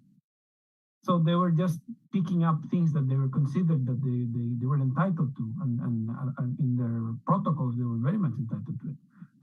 However, from the Spanish or from the Western point of view, they were just robbing. They were grabbing things that they needed. So a conflict in between an officer and an islander triggered a fight, and then all of the islanders jumping off board and taking with them one of the boats of the main ship, and that was badly needed for them to navigate on port. So that triggered a punishing expedition on land that Magellan ordered, and that resulted, as I mentioned, on the burning of one settlement, one village, and the death of 7 or 8 islanders. This tragic conflict. Well, let me add, there was Magellan and Elcano did more than that. I will say that. Well, they also gave the most unfortunate name of ladrones to the islands. name that lasted until the Spanish colonized the territory in 1668, and then they changed the name to the Marianas. But I would say that the main consequence of this is placing the islands on Western maps, making it accessible to the ecumene, the Western ecumene, the Western part of the world. And those maps will be most significant to make of the Mariana Islands a landmark for future Pacific explorations. So that, in essence, I think that will respond to the question, I hope. Thank you, Dr. Madrid, for also presciently answering another question that was put in the Q&A about precisely how do you view the tag of Guam as Islas de Ladrones during the circumnavigation, and what is the impact of Magellan's circumnavigation to Guam's history and its people? So I think you have just briefly already answered that question, unless you wish to add to that. No, maybe that in short, the name Ladrones for the archipelago, it was changed very soon as this colonization began, but it lasted forever in English-speaking maps, in the English cartography. It lasted all the way to the 1899. In fact, the Treaty of Paris, when the US demanded one island of the Ladrones, they still use Ladrones that in the Spanish-speaking world was no longer in use since the 1600s. Thank you again, Dr. Madrid. And there was a question that was originally for Dr. Marquez, and I will venture to ask Ambassador Feria. Perhaps she has in the various engagements that she has had regarding the issue. Perhaps this question may have come up. Does Magellan have any heirs that I guess up to this day, live in Portugal? And would you know about the details of the contract agreement between the King of Spain and Magellan? I think you referred to this yesterday briefly. Yeah, good morning from Lisbon. Not to put words in Dr. Marquez's mouth, but based on my, being here in Portugal for over 4 years and having visited Sabrosa multiple times, even while I was Consul General in Madrid before our embassy opened here in Lisbon, and knowing Dr. Marquez and Sabrosa pretty well, I've been there and we've never met any of his heirs. The house that allegedly belonged to Magellan's family still exists. Of course, it's been fixed up. And there's a family that now lives there but has no relation at all to Magallanes. I don't know, maybe Carlos and Chair Rene can add something or vouch to what I'm going to say. But there were some chronicles wherein allegedly he had an illegitimate son who was part of the expedition. And that's the reason perhaps why, as the captain of the expedition, he actually went down to fight with Lapu-Lapu, seeing that his son was hurt or was part of the group of men who went down. That's what egged him to fight, no? But those are, again, I think hasn't been substantiated yet. But if he was the son of Magellan, well, he never made it back to Spain and back to Portugal. So I again, without putting words into the mouth of Dr. Marquez, we've never met any of his heirs in Sabrosa. Thank you, Ambassador Feria. I saw Dr. Madrid briefly unmute. Would you like to add to this particular discussion about possible heirs and the agreement between Spain and Magellan? Nothing else than what Ambassador Feria just mentioned. I was just about to say exactly the same. So no, not really. No. I saw, yes, Chair Escalante raised his hand. Please. I think the contract signed by Magellan and King Charles is available in the internet. So whoever is that person who asked this question, if you're interested with this, all you have to do is to email NQC and we'll provide you a copy of this. Now, talking about the heir of Magellan, yeah, I understand he has a son who inherited some of his belongings. The biography, one of the most extensive biographies of Magellan is the one written by Berggreen. So what happened to the expedition and what happened before the expedition left Sevilla in 1519, we have a lot of details there. So it just so happened that I am not ready to provide the details, but I can provide the title and then the complete bibliographic entry of this. And I understand also we have a soft copy of this in our collections, and we can point what particular chapters of that where these details can be accessed.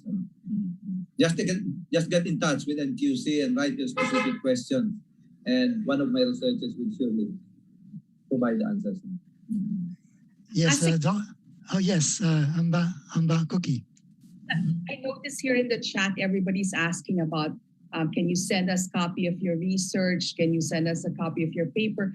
I think, if I can just share an experience, I mean, this whole 4 years in preparation for 2021, as ambassador, I never really thought that I'd be immersed in so much history. But it's so fascinating, even at this late age, to read and to discover more of our culture. And it's not just one book. You start with one book and then it leads you to different other sources. And I mean, you have authors here. You have Carlos Madrid, Dr. Escalante, who's authored many researches. And then our contributions, as I mentioned yesterday, we've gotten in touch with researchers here in Portugal, and we have publications, and this will be published also through the NHCP. And so the idea is to have them, made known to the public. And it's for us to share, because I think this is really a reset button, and I think Chair Rene will agree. This whole quincentennial celebration is a reset button for our history. I mean, we do away with fake news. We do away with unsubstantiated stories of the past. Things that were written and we talked as Bible, as truth, Bible truth. Now we realize some of those authors were humans and they made mistakes, they made wrong assumptions. But then now there's this whole body of information. Archives are open, libraries. I mean, Carlos is here, Jose Manuel was here earlier. Yesterday we had ambassadors. It's really a great time to study, to read books, and think, and think of how we can take advantage of this momentum to set the record straight and to know more about our history. I think it's absolutely fascinating. Here in Portugal, when you talk about Magellan, it's not so much Magellan who died in the Philippines. No, it's Magellan the navigator, the knowledge that he brought into this expedition, and then how his knowledge of navigation was absolutely advanced for that age, for that time in history. And so that's the focus here in Portugal. It's not so much that he died in the Philippines. It's Magellan the man and his accomplishments. In fact, they've done the NASA has named several explorers Magellan because it connotes some kind of knowledge, scientific advancement knowledge. It's like an adjective that they use. So Magellan has been used as the word Magellan has been used as an adjective, and it speaks greatly of the man, a human being who possesses all this knowledge and who's made a big difference in world history. Well, especially in our part of the world. Yes, Dr. Escalante, please. Yeah, I mentioned earlier in my paper that we have sponsored almost 100 webinars since we launched the NQC. And we are currently compiling some of the good papers. I would say that 40 to 60% of the papers are really worth publishing. and we are requesting the paper readers to submit and make some enrich more the papers that they have read, and hopefully by next year we'll be publishing most of them. And second, even the proceedings of this international conference, part of the contract that we entered into with all the panel organizers is really to encourage the paper readers to submit an article worth publishing. This is one way of really enriching the narrative of our history. And what is nice in these webinars and conferences that we did not focus only on the circumnavigation, on Magellan, on Lapu-Lapu, and other key players of this major event. We went beyond these common topics to include what was the situation of our country decades before the arrival of the Spaniards, and we also moved a bit further. But what happened after 1521 in the succeeding decade, so that we will have a broader and deeper understanding of the period. And hopefully, with this kind of commemorations, the next major commemorations that we'll be having will continue the trend that we have started. And finally, we have just concluded our planning workshop for the next 5 years of NHCP, and as an impact of the pandemic, we will be digitizing the major collection of NHCP, and we want to make this available to the reading public so that they need not come to our resource centers in order to access our material. So in the next 5 years, the major collections of NHCP will be available online, and hopefully this will generate new studies of Philippine history, not only in this period, 1521 onward, but also in other major periods of our history. Salamat, Asik Ed. Thank you, Dr. Escalante and Dr. Ambassador Feria. There are a few other questions in the chat, and perhaps we could quickly address them. There's a question from Roman de la Cruz. Do we know of any circumnavigation commemorative events based in Spain working together with organizations in the path of this adventure? So I guess the question is the activities in Spain to commemorate the Quincentennial. I recall yesterday we had Ambassador Luillier speak about this, and also, of course, the representative of the Spanish foreign minister. But I'm not sure if Dr. Madrid would be aware of activities in Spain around the commemoration. I can only mention the ones that are related to Guam and the Marianas. They're the ones that I know. There is that exhibit in the Museo Nacional de Antropología, and a publication between the University of Guam and Instituto Gutiérrez Mellado of the UNED, Universidad Long Distance Education. It's a collaborative effort between the scholars of Micronesia and the scholars of Spain. That's as far as I know. Yes, Dr. Escalante was raising his hand. Yeah, yes. before the outbreak of the pandemic, there was a scheduled international conference also in the Basque region, and it will be focused on Elcano because Elcano is from this region. Unfortunately, they postponed it already twice, but they haven't canceled it. So I'm not sure if it will push through in 2022, because remember, the Quincentennial commemoration in Spain started in 2018, and it will last until September 2022, the year or the month that the Elcano expedition will arrive. So hopefully, if the situation in Europe will improve, and also same thing also with our country, most likely this international conference in the Basque region will push through. In fact, I was also invited to be one of the keynote speakers there. So I am still waiting. I will be back in Spain towards the end of the year, and most likely I will be having some networking with our counterparts there, and rest assured that I will make some announcement as soon as I arrive as to the activities that we'll be having next year as we end the commemoration of the first circumnavigation of the world. Thank you again. Yes, sir. Well, speaking about Sebastian Elcano, there's a question here from Lemuel Gonzaga. What is the significant role of one Sebastian Elcano in the expedition of Ferdinand Magellan, aside from being the leader of the expedition that was able to return to Spain? So maybe, yes, there are some hidden gems. I saw Dr. Madrid unmute.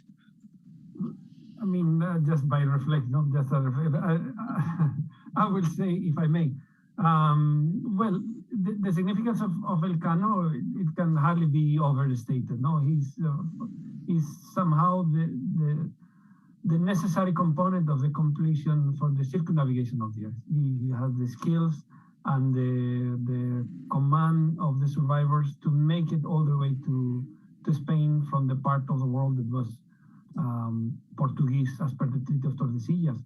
So it also the knowledge that he is able to bring back to the court of the Habsburg back to Spain. It's essential because it implied the following the will of the Crown of Castile to send succeeding expeditions to reach the Spice Islands.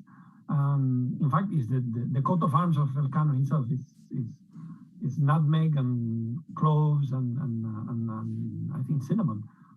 It's that will of reaching the Spice Islands that he facilitated with the information that he was able to bring back is what triggered a number of succeeding expeditions. In the following one with Loaiza, he dies of scurvy in the Pacific, and triggered eventually the settlement in the Philippines and the establishment of the Manila-Acapulco galleon trade that really closed that process of globalization that had started since medieval times. Thank you, Dr. Madrid. Dr. Escalante. Yeah, I think for most of us Filipinos, Magellan is probably the most famous of all the members of the expedition. But recently, we also have to give credit to Sebastian Elcano because remember, it was Sebastian Elcano who piloted the Victoria, the only surviving ship that returned to Spain. And yeah, this is the problem with us because we have very limited knowledge, and most of the textbooks that we have in the country, we only focus on what happened to the expedition in Manila, in our country. We don't pay so much attention to what happened to them in Central and Latin America, particularly the difficulty of crossing the southern tip part of South America because they even lost 2 ships there. And there we attribute the brilliance and the genius of Magellan and his navigators. But when they left Moluccas and headed towards towards Europe, using not anymore the Pacific route, but the Portuguese route, it was another very challenging journey. They encountered a lot of challenges in the Strait of Malacca and also in Indian Ocean, and also the difficulty of crossing the Cape of Good Hope, which is similarly the same problem that they encountered in the Strait of Magellan, South America, was the same problem that they encountered in South Africa. And we have to attribute to the brilliance of Sebastian Elcano. They survived, considering that it was relatively a small ship. And it's been in the ocean for almost 3 years, so you can just imagine the difficulty of manning a small ship that's already old. But despite all these challenges, still, they managed to survive and reach Spain in September of 2022. Thank you for those responses. And I'd like to relate this next question to the fact of the expedition, being able to return and share all this information. Of course, Pigafetta's accounts are quite well known. But this morning, I also learned that there are other accounts, like one by Maximianus Silvanus. And then a question here from John Ray Baring about what is your thought about the journal of Gines de Mafra? So, what are these other accounts also about this expedition? Yeah, I think Carlos can handle that with ease. Thank you, Chairman Escalante. Not as good as you will handle it, but let me I can mention just in short, that I'm sure I'm going to leave out some. For me, the account of Inés de Mafra is by far the most interesting because, there's a number of issues associated, problems or challenges associated to the Pigafetta narrative that is the most extensive and more detailed. But the one of Inés de Mafra seems to be very accurate in the descriptions, even though they're more sketchy, more brief. The problem with the narrative is that the manuscript was only rediscovered or discovered in the 1920s. I think in 1920. Yeah. 21, if I'm not mistaken. Right, 1921. So, correct me if I'm wrong, Chairman Escalante, like a little bit too late for the Pardo de Tavera expedition that goes to Limasaua in 1920 to identify the spot where the first cross was erected in Limasaua. So they identified a location in the island of Limasaua, which, by the way, it's a beautiful island. And the account of Inés de Mafra permits us to interpret that the location may have been different because they didn't land on the western side of the island, but they landed on the eastern side of the island, protected by the island itself from the current that they were facing. Before I finish and I turn it to you guys, other significant testimonies are the interrogations and the questions that the survivors have to respond upon arrival to Spain. And in some of those interrogatories, there are most significant references. Well, there's this one about Lapu-Lapu and Umabon. If I'm not mistaken, is the barber, the survivor of the Magellan expedition, Magellan Elcano, that the barber mentions that Lapu-Lapu was actually in agreement with, like, being ally of the King of Castile, but he didn't want to be an ally of Umabon under no circumstances, and that was the core of the conflict, as per this reference in particular, which is very brief, no? But yeah, I think those are fascinating. Thank you, Dr. Madrid. There are a few more questions, and we were originally slated to stay on until 7 p.m. So we still have about 58 minutes if you wish to expound further. But so let's try and, give justice to all the questions that have been raised in the chat box. There's one outlier about can somebody from Mogamat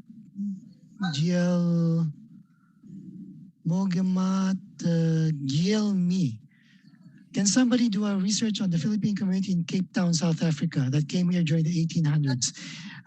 I know that our embassy in Pretoria actually has already recognized and initiated some activities with regard to that particular community in South Africa of Filipinos or Filipino descendants. So I'm not sure if Dr. Escalante is familiar with this and may wish to address this. Yeah, and I've heard that, but honestly, I haven't dealt that much time on this topic and haven't read any primary sources on this. Can't recall anymore who was that person who brought that matter to our attention. But as far as the collection and then the archival resources of the NHCP, we don't have that much material as far as the guys. Yeah, well, that's pretty recent. Yes. Well, as I mentioned, our embassy in Pretoria, under the previous ambassador, Joey Angeles, actually came out with some information and even interviewed the descendants of and they mentioned that there are even some local words there that are similar to ours. So that would suggest that indeed there were interactions between our community, and probably they got this also from the same Malay roots that we have also. So that's also one possibility, that since I would suppose there were already Malay traders that reached that part of the continent, and yeah, traders would normally bring goods, but at the same time they would also bring their culture and including language. So most likely that's the cause why we have some similarities as far as vocabularies are concerned. Yes, yes. Well, I'm not sure if I recall correctly, but as is the case with many of these hidden Filipino communities around the world, these are all offshoots of our mariners. As a maritime country, our seafarers were all around the world and have left their marks. Yeah. There's one intriguing question.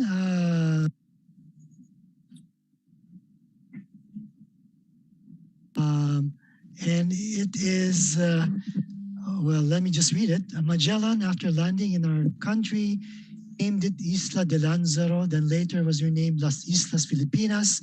My concern here, while naming this country as Filipinas from our original Maharlika, may I know what are those islands and boundaries of seas being considered as part of the Philippines as declared by the Spaniards as part of the territory as far as the archipelagic doctrine is concerned. Until this time, there are still conflicts of territory, especially in the West Philippine Seas, whether or not some of these islands are considered part of our sovereignty. Thank you. So I guess the question is really focused on the territorial meets and bounds of the colonial forebears, what precisely were included in, I guess, Spanish maps throughout history. I'm not sure any of us are competent. No, we can always comment, but whether we are the authorities who can have the final say on this. I think the name Maharlika is a regular topic, but that our country for more than 300 years known as Las Islas Filipinas, and then when the Americans took over, they simply translated it into the Philippine Islands. After 1946, it became Republic of the Philippines. So there was no period in our history that our country was ever named as Maharlika. This was a pretty recent proposal to get rid of our colonial past, to rename it using some local terms. But until now, it remains a proposal. Now, as far as territory is concerned, I think it's the Constitution that defines our territory. Recently, in the past, there are a lot of maps, but anybody can draw maps. But as to whether we can assert sovereignty over those islands or group of islands found in the map, then that's another story. That's another question that we have to say. Even the Spaniards, they claim that they colonized us, but really, in reality, it's only probably in Intramuros and the nearby, all other countries, all other parts of the countries remain indigenous. That's why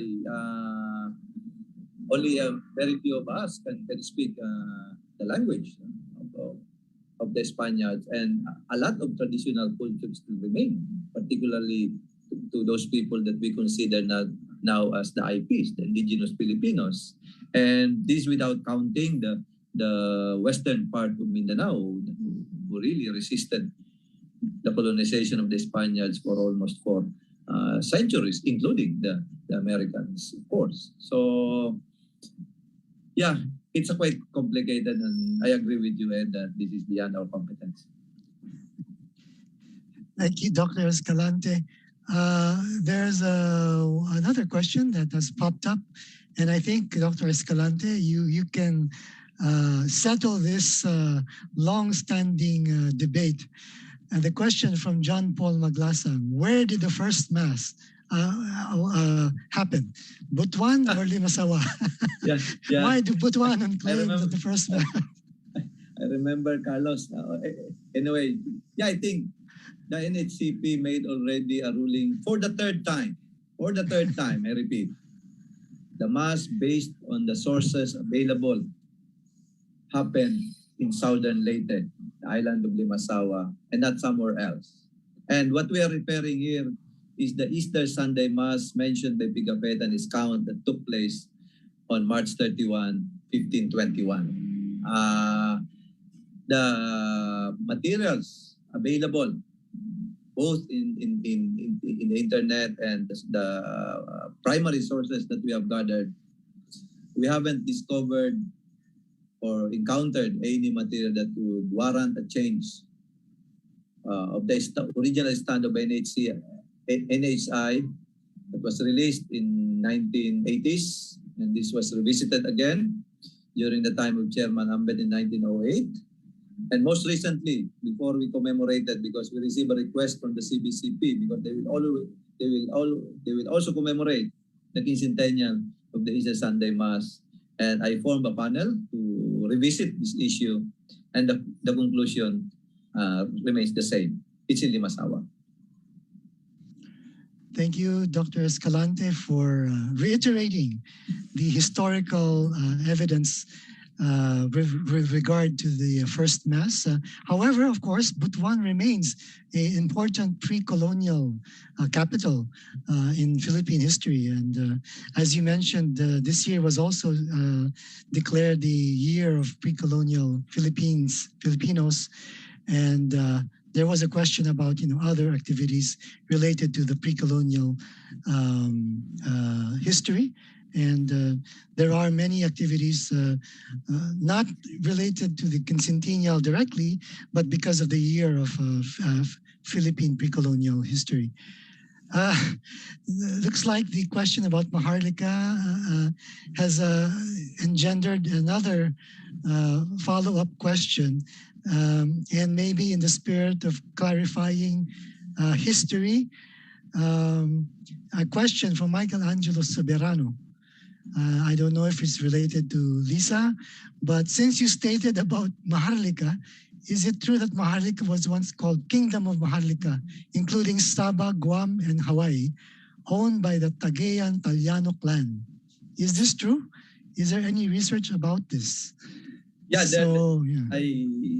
a group of people from Cagayan visited me, I think, before the pandemic, basically to claim that part.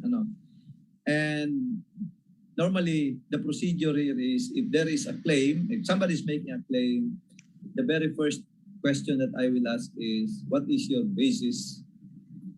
I have a copy of their position paper, and I asked my researchers to take a look at it. But yeah, in simple terms, it did not pass the scrutiny of the standards of the NHI. It's more on, it's a bit folkloric, more on, and hard to believe, and we also noticed a lot of inconsistencies.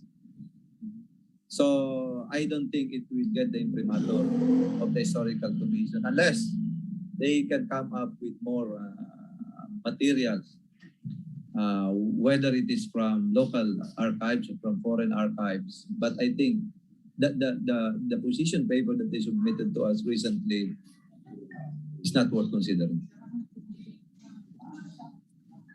Thank you, Dr. Escalante, and for underlining that there is a process by which historical questions should be presented and the truth hopefully found. As I mentioned, we are still ahead of time. I don't know if you wish to answer a question from an anonymous attendee.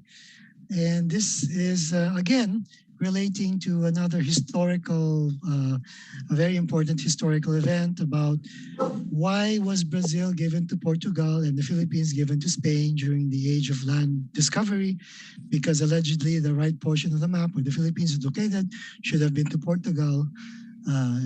Yes, so again, the treaties of dividing the world. Who would like to answer that particular question? Of course, that is Carlos. Sure. Carlos, you can handle this. You're Spanish. I can try, but yeah. I mean, I can help you later. Yeah, no, it's. I think it's the case exactly what was happening in Brazil as well. No, like it's the number one. determining the contour meridian was very difficult, was unclear where was exactly located. Urdaneta was convinced that it was in the Portuguese, quotation mark, Portuguese side of the world versus the Spanish side of the world, to use the colonial terms of the Treaty of Tordesillas. But for the Crown of Castile, it was a matter of, well, who's doing what in Brazil? How the Portuguese are extending beyond what the Treaty of Tordesillas determined. Doesn't matter what Urdaneta. In fact, I think they hid from Urdaneta the instructions, the final instructions from about establishing a post in the Philippine Islands. So yeah, there's those geostrategic decisions that they changed the course of history. I have 2 comments on the previous questions that have been mentioned just in passing. And I mean, one idea about as far as colonial names is concerned, I was just thinking, well, even Spain is a colonial name because Hispania was given by the Romans. So and we inherited from land. I mean, it's one thought, no? And as far as this hoax or fake news that goes into the narrative history that every now and then we encounter, no? Where it's either the landing of Magellan in one place or the other. I have read of somebody claiming that the Elcano was entitled to a title Marquis of so-and-so, somewhere in the Philippines, and there's no basis for that. It's completely unsubstantiated, as far as I know. I will be happy to retract if I'm wrong, but so far, for what I know, nothing else. And in line of what Chairman Escalante was saying, indeed, Butuan has such claim to fame. I mean, it's such an amazing place from the historical point of view, from the pre-colonial historical point of view, that it has so much wealth and richness in that past that one wonders why bother claiming something that is far less relevant than the actual past of Butuan. Yeah. Yes, Dr. Escalante? Yeah, let me add. I think those questions that are cropping up as far as the exact location, the exact date, these are really very difficult questions to settle, particularly if we just rely on the narrative of those people who belong to this period.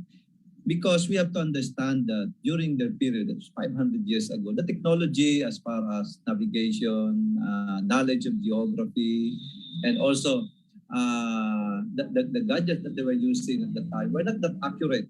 So it's really very difficult to pinpoint where exactly it happened. Well, even most recent events such as saan ba talaga pinatay si Rizal, doon ba talaga siya pinatay kung saan nakatayo ang monumento, at marami nagsasabi na hindi. How much more if we are talking about events that happened 5 centuries ago? Similarly, those people who divided the earth, they haven't been in these places that they consider as the boundaries. So they were just imagining the world when they made these pronouncements. And remember that during this period, people are still believing that the earth is flat and the earth is the center of the universe. So only to find out that all of these are not true. So this is part of the history of human knowledge.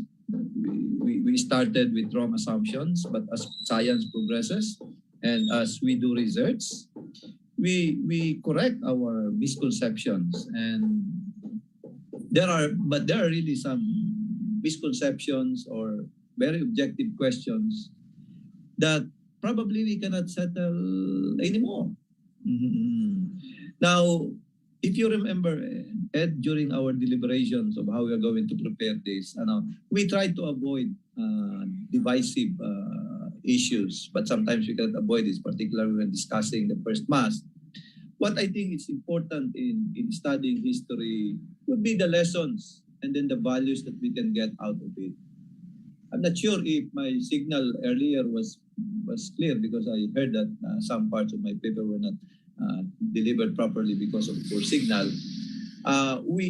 In our commemorative activities, we mentioned values. Ito yung malagay, what values we can get out of this commemoration that will make us better person. So I mentioned in my paper sovereignty, unity, magnanimity, and identity. Why? Because these are the things that will make our image better one as far as our own people are concerned, and also our image as far as the international community is concerned. Remember, Ed, when we were in Samar, we were really very deliberate in saying that we Filipinos, we are magnanimous. In fact, even if we don't understand each other, even if we don't know those people who landed on our shores, when we saw that they were starving and they are almost dying, we helped them. And this is the kind of character that we Filipinos should propagate. And in many of my speeches, I always mention that this hospitality and this magnanimity of the Filipinos is a big asset that we have to promote. And this is probably the reason why our OFWs are very much in demand in other countries because of this character. And when we went to Mactan, we have another theme that we developed, and this is sovereignty, that we are willing to fight any foreign power who will threaten our sovereignty. And we also talk about unity. The success of the expedition and the success of the Filipinos in the Battle of Mactan was an option of unity. And lastly, we talk also about identity. We were able to highlight in these commemorations that long before the coming of the Spaniards and other Europeans, our country had already a decent civilization that may be good, that we can be proud of. Our boat building tradition was one of the best in the region. Our weaving tradition, even our political organization. So in short, the commemoration of the Quincentennial highlighted the fact that our country was already civilized 500 years ago, and there is no truth in the claim that there were savages. So ito, Ed, yung mga magagandang pag-usapan sa kasaysayan, hindi kung sino ba ang mas magaling, si ganito, si Rizal ba o si Bonifacio, saan ba talaga naganap ito, sa ganito ba, sa ganito. So, of course, these are factual questions that we have to settle, but we have to accept that not all factual questions can be settled once and for all. Some will remain debatable and will remain hypotheses because of the absence of primary sources that would warrant a clear determination of the factual question. Thanks again, Ed. Thank you, Dr. Escalante. We are at 6:22, and I think we can entertain one or two more questions. Okay. Well, there is a question. Oh, there are several questions that have popped up.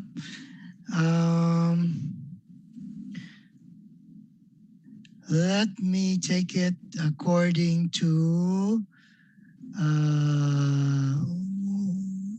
gender. Ladies first. No. Perhaps the easier questions first.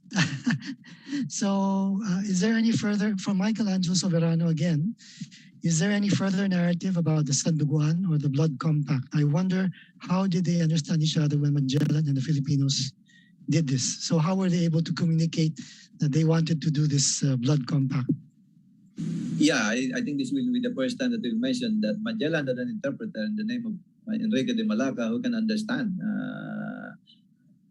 the local language of the Filipinos. He was the going-between. So the expedition was able to get to talk and then deal with us because of Enrique de Malacca. Yes. Yeah. If Mr. Soberano attended the session this morning, there was an extensive discussion about Enrique de Malacca. That's another controversial person. de Maluco or El Negro. So that was also a very interesting conversation. Another question that is relatively simple: why is it significant to establish the accuracy of the details of the first Mass? I think that the CBCP had to ask that question because they will commemorate it and they might commemorate it in the wrong place. And they have to, and I think that is a serious question.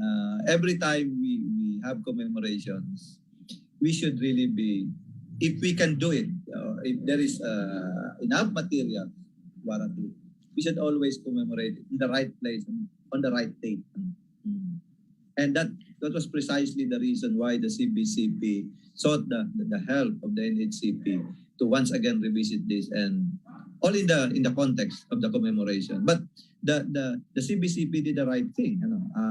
They gave more privilege on the first baptism in Cebu because it is less controversial. The date is settled, and the players were also settled. And lastly, the offshoot of that baptism, the image of Santo Niño, is really one of the legacies of the Magellan expedition that really, until now, is still very active and well patronized by many Filipinos. In fact, towards the latter part of the year, we will have some activities in Barcelona and in Lisbon, all in relation to the image of Santo Niño and the promotion of its devotion. So, mahalaga yun, Ed. Mahalaga yun talaga yun. Kaya alam, may mga pagkakataon that I think because of the scarcity of resources and some conflicting accounts, there are really some factual questions that's really very hard to settle. Okay. To be fair, we have a question for Ambassador Feria, I believe, from another of our colleagues, Mr. Nomer Ado. Ambassador Feria mentioned that in the preparation for this year's commemoration, many sources and materials are being rediscovered that enlighten our knowledge of different aspects of the Magellan Elcano expedition, including the visit to the Philippines, and tends to question, if not correct, some misinformation, misconception that we have held all these years. I wish to ask the panelists what would be their favorite myths or misinformation, misconceptions that were somehow debunked by the latest research on this subject, aside from those already mentioned, the Limasawa versus Butuan with regard to the first mass, savages versus civilized population of the Philippines. Thank you. So, yeah, maybe some quick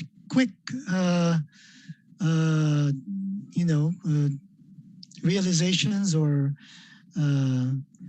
fact-finding that corrects the misinformation of before. Yeah, quick lang ito, Ed. The name yes. of Lapu-Lapu, it used to be, we used to have hyphen in between the Lapu-Lapu. Going back to the original manuscript of Pigafetta, there is no hyphen. So that is why when we were trying to distinguish Lapu-Lapu from the favorite fish that we have in most Chinese restaurants, so if there's a hyphen, it refers to the fish. If there's no hyphen, it refers to the person who fought Magellan in 1521.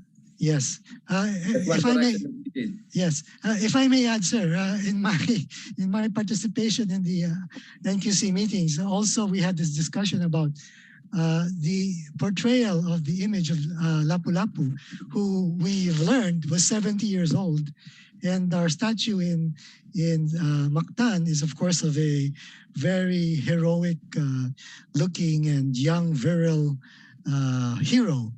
So maybe that is also another, I'm sorry, Ed. Let me disclose, because personally, and the NHCP is not inclined yet to believe that Lapu-Lapu was already 70 years old when the Battle of Mactan happened. And we checked already the source of the author is claiming this. It looks like we have a problem here. But, it's still under study, it's being considered, and most likely by next year we will be publishing the result of our review of that claim that Lapu-Lapu was already on his 70s when the Battle of Mactan happened. One of my researchers got hold of that account, the Lendas, and it looks like the battle that was referred there was not the Battle of Mactan, and the person who was referred to in that battle, he was not referring to Lapu-Lapu. Yeah, earlier you mentioned that when the members of the expedition arrived in Cebu, later on they went back to their respective places, they became instant celebrities, and a lot of people interviewed them, and this is the source of a lot of misconceptions.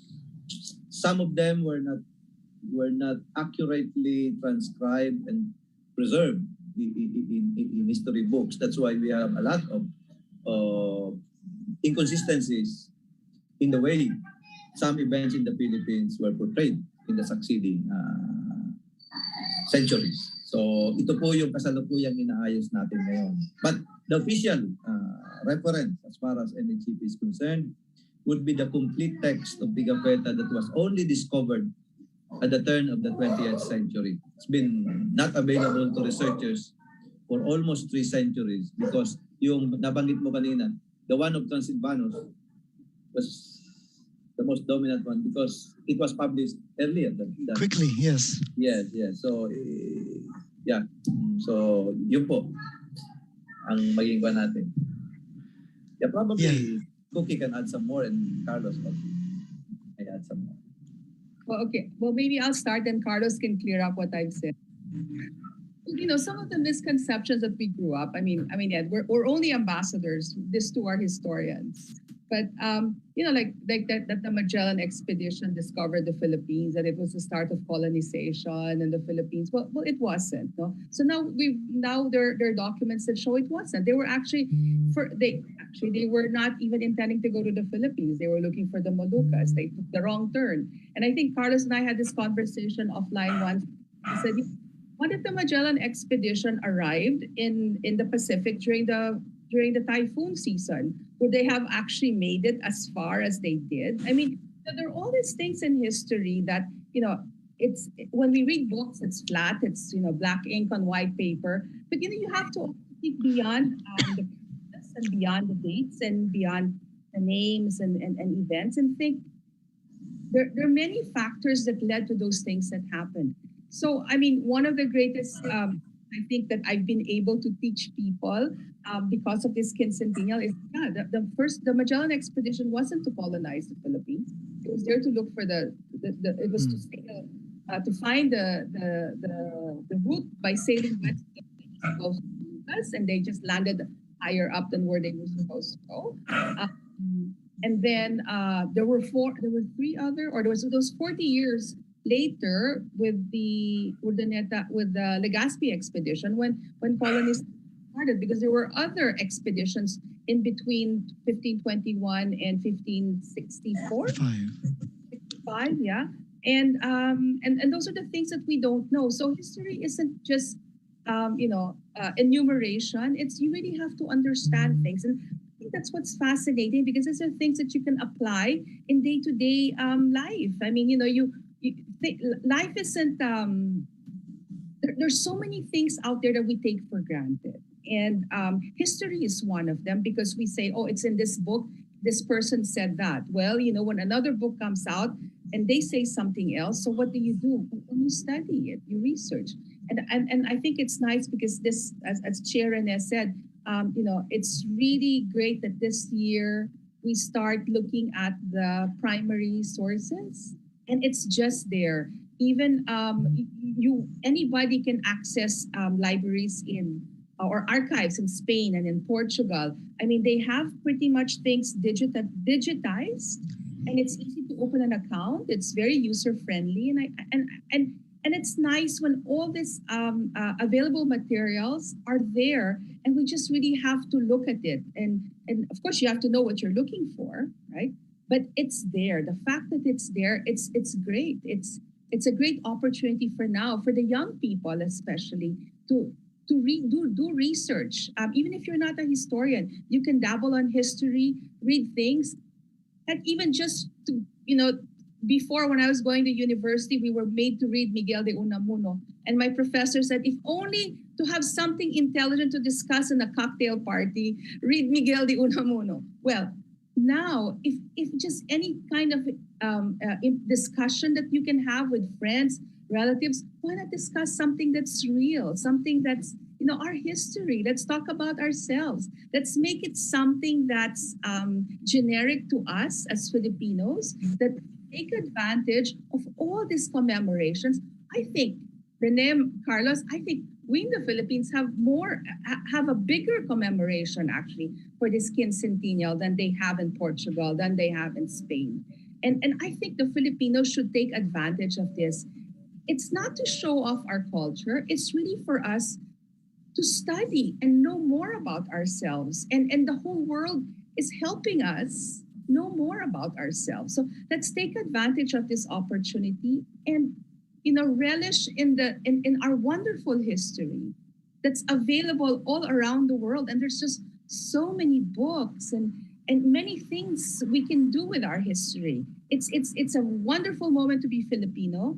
And I hope that this is a momentum so that we can actually learn more about ourselves and talk about things more interesting, actually. Ed, can I add some more? Yes, Dr. Escalante, please.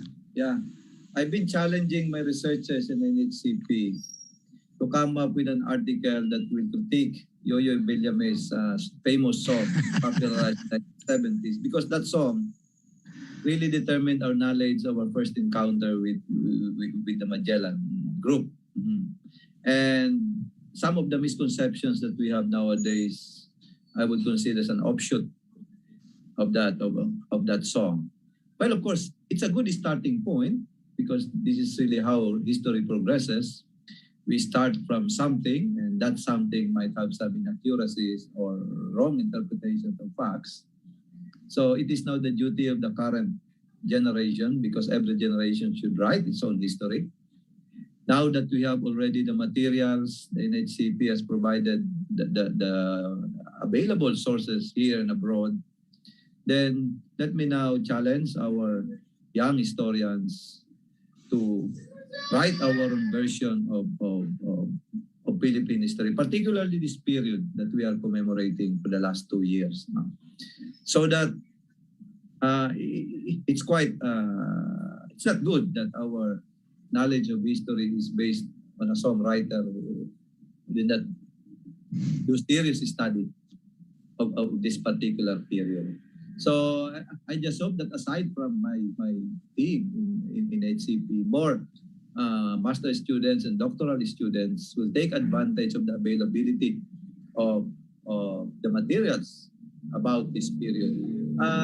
Ambakuki did not mention that we have a partnership with some groups in Lisbon wherein we are encouraging them to dig deeper in their archives and to see if there are materials about the Philippines in the Torre de Tombo, yung kanilang archives. So the only problem that we have is only a few Filipinos can understand and can read Portuguese. So probably our good ambassador can start networking with some scholars in Lisbon who can translate this Filipiniana materials in this archive, particularly the scholars who wrote during this period, so that we will have more materials about our country aside from those materials that we got from Spain and Mexico. Dr. Madrid, yes. No, just in short, I mean, I concur with everything that has been said, and maybe something to add that is, it's not only beneficial for historians to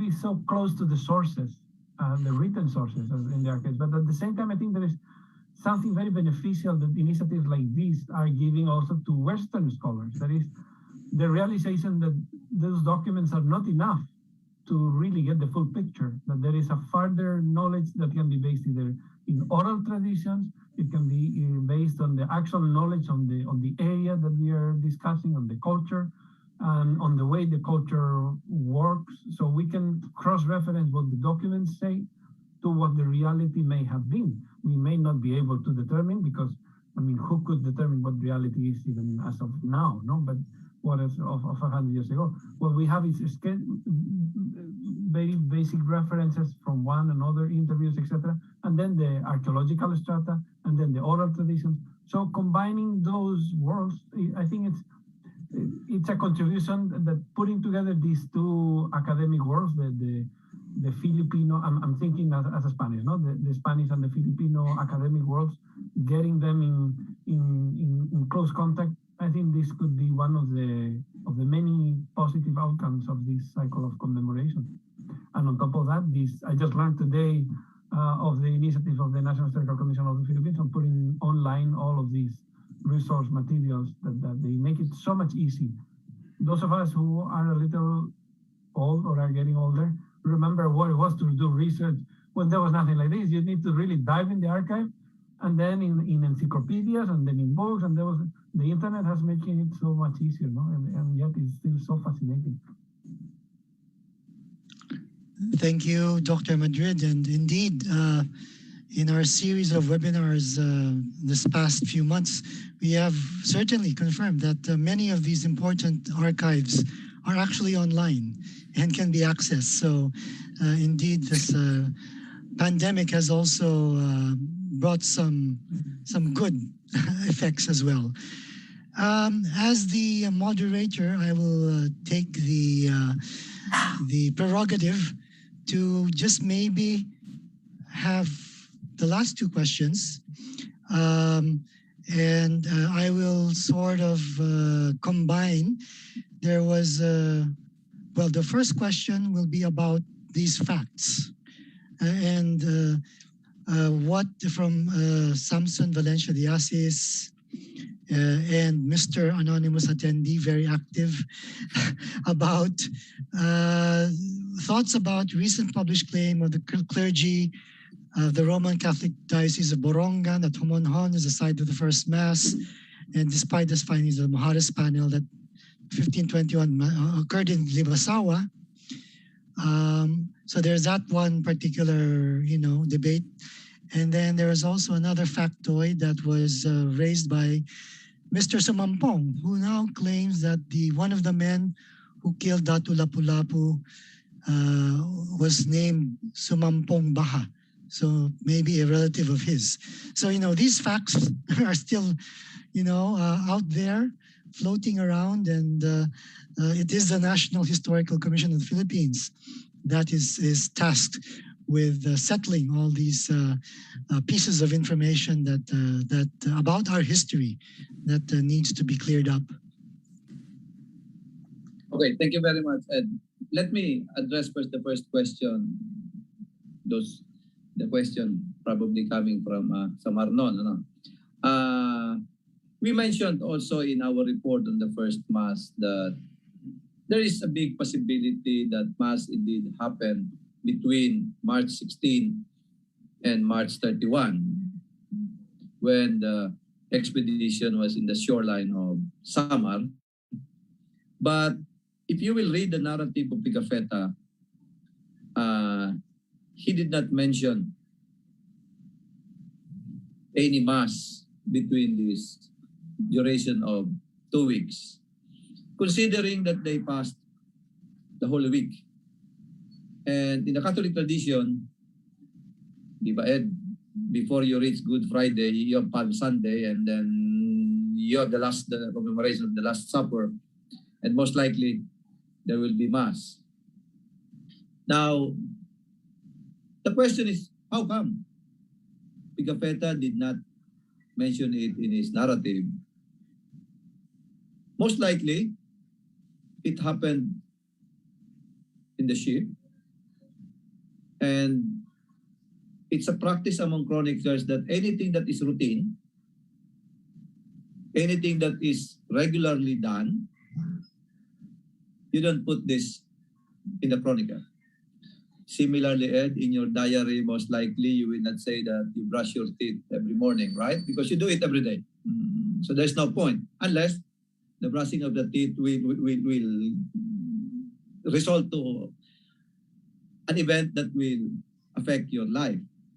Now, why give so much privilege on the March 31 Mass? 3 points. One, it is documented. Second point, according to the narrative, it happened in Philippine soil. And third, there were local attendees. And this might be the reason why Pigafetta had a long narrative of what happened. He described the location. He mentioned who celebrated it. he mentioned that they planted a cross, and it was followed by a sports festival, and most importantly, Filipinos participated. Ito po yung mga tinatawag natin, Ed, na mga milestone events. We don't commemorate all the things that happen in our history. We only commemorate milestone events. In the same way as the CBCP wants to commemorate the baptism. Because again, it is another sacrament. And it was participated by a lot of Filipinos, including the chieftain of Cebu. That is why the church, in collaboration also with the NQC, is making this as an important highlight. Pero Ed naman, wag naman sana magtampo yung mga taga-Samar. Because, remember Ed, sa Samar lang pumunta ang presidente. So they should be happy that at the beginning of the encounter, the president raised it. The rest, he just sent representatives. And then the virtue that we promoted in Samar is really something that is very honorable. The whole point of magnanimity. And we partnered really with Mayor Juan of Diwan, and they came up with a modest museum and a lot of paraphernalia. And then they connected it with what happened in the post-war era, wherein the same people welcomed the White Russians who were persecuted by the communist regime in the former Soviet Union. So you can see the consistency here, di ba? That people of Samar are really hospitable, magnanimous, and generous. Not only to fellow Filipinos, but even to people that they don't know and people who speak different language. So, I think the way we commemorated the Quincentennials is fair enough. Thank you. Thank you, Dr. Escalante. As I said, there is one final question, and I think this is perhaps a good point on which to end our session this afternoon. And in a sense, Ambassador Feria did allude or refer to the importance of history. But this question, again, from Mr. or Miss Anonymous Attendee, what does the PIQC body and Dr. Alvarez-Pinier think about making history as no longer just a list of names, places, and dates to kids taking history in classes? Because we have to admit to ourselves, especially in the Philippines, that history about pre-colonial Philippines, relationship with the Philippines and Guam, and other tidbits of the 1521 history is not much relevant to Filipino children. Philippine history as a whole is not much significant, especially those in the public schools. In general, they do not see the significance of history to the present culture and situation of the country. So very controversial viewpoint, and I'm sure that this is something that our speakers or panelists will have a passionate response. Shall we, as I mentioned, Ambassador Feria did already point out the importance of discovering history, even at a late age or at any age. But perhaps from the historians, it was addressed to you. How would you make history relevant to the present generation? I think you're talking to me, Ed? Well, yes, we'll begin with you, sir. Okay. Thank you very much. If they listened to your introduction earlier before I delivered my paper, you mentioned that I only joined the government in 2016. I used to be a university professor for almost 3 decades.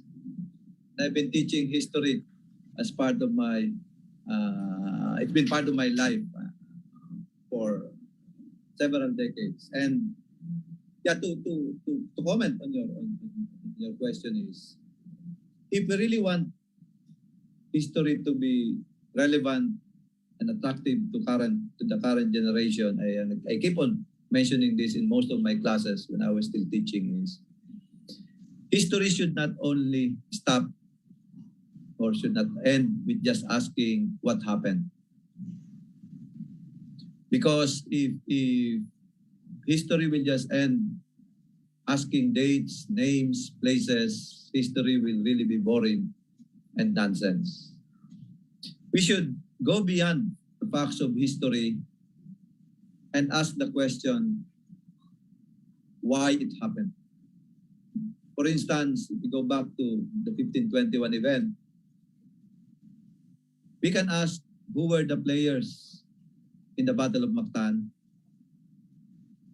what hour it happened, where exactly it happened, how many participated, who lost, who won, etc., etc. These are the facts.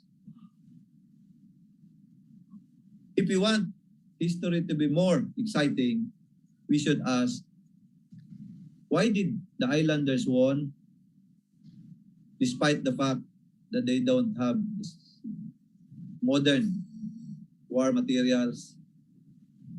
And why did the Magellan group lost?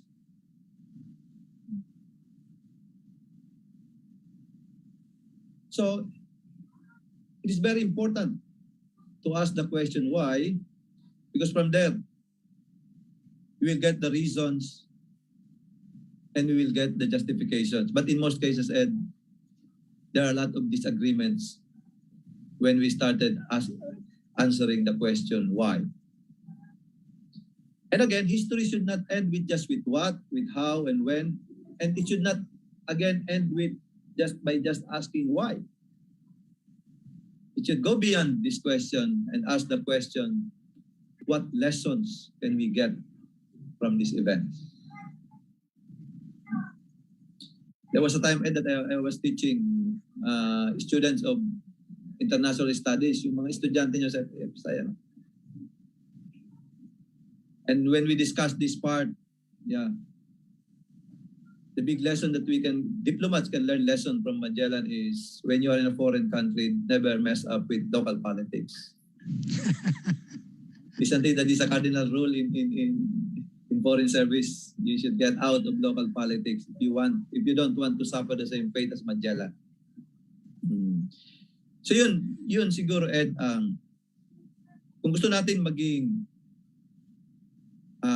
makahulugan ang pag-aaral ng kasaysayan. If you want the study of history to be relevant, useful, interesting to the present generation, we should ask those three questions. And I repeat, it's important to establish the facts because all history should be based on facts and not on fiction and false and fake news. But aside from the enumeration of facts, we should ask the reasons why those facts happen. And the most important question again is, what are the lessons that we can get? How do we correlate this with the pandemic that we are encountering? Yeah, the whole point of unity will be relevant. The whole point of magnanimity will be relevant. I don't think we can defeat this pandemic if we will not be united. And if we really want to survive this pandemic, those who have more should share. So the issue, the virtue of magnanimity is badly needed. The Magellan Group needed this in 1521, and most of our countrymen now, we need it again. The simple observance of the health protocols is a sign of showing unity and solidarity with those people fighting the pandemic. Yeah, that's it. That might be my final word. Thank you, Dr. Escalante, for your views, particularly as an educator. You know, the soul of the Philippines and the identity of our people are really founded on the shared experiences and understanding that we will get from the study of history. I don't know if we have other responses, but you know, the chat box continues, and I must really commend our participants. This has been the most active in terms of questions and answers and opinions and comments. So it is quite encouraging to see that everyone is engaged and is really taking lessons from this particular session.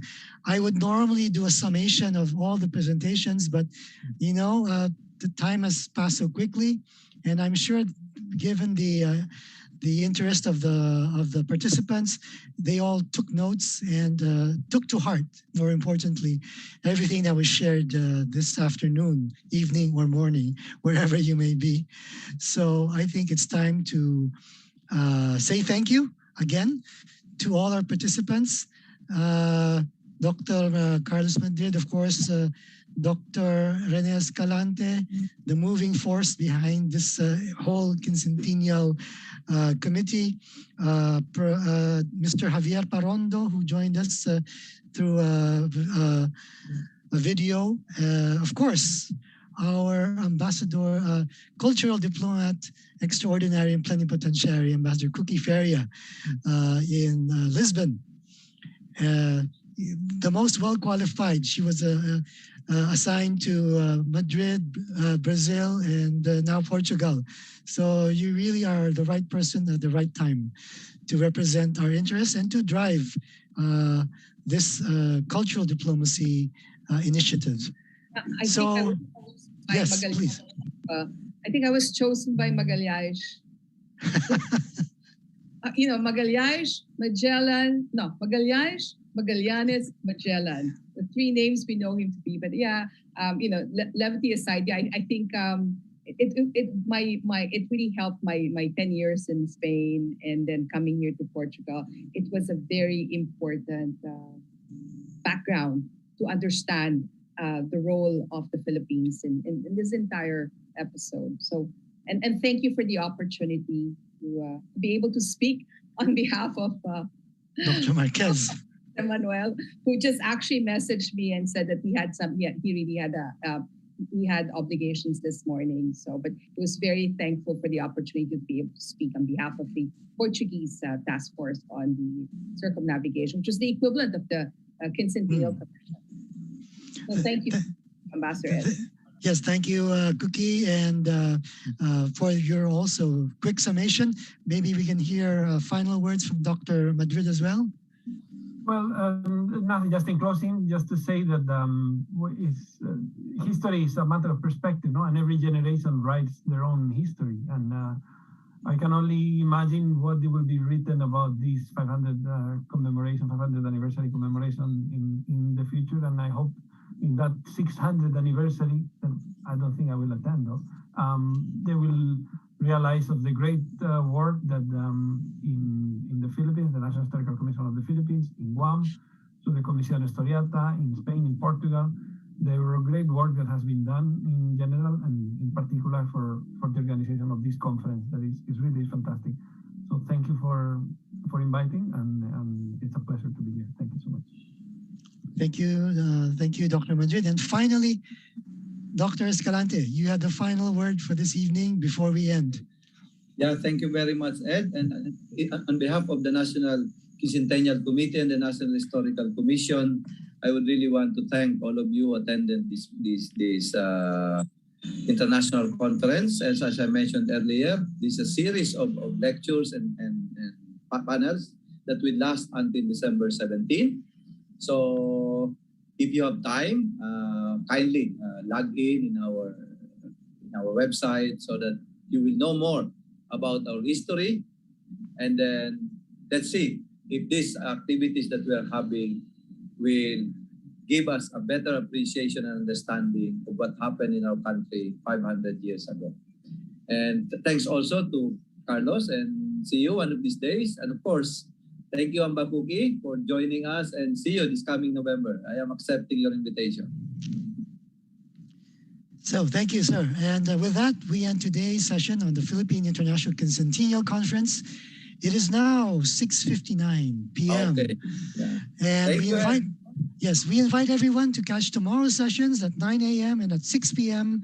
on the Facebook pages flashed on your screen, or join us here again on Zoom on a first-come, first-served basis by registering at www.nqc.gov.ph/PIQC. This has been your moderator, Assistant Secretary Eduardo Meñez, wishing everyone a good evening, and thank you again to our panelists and to all our engaged participants.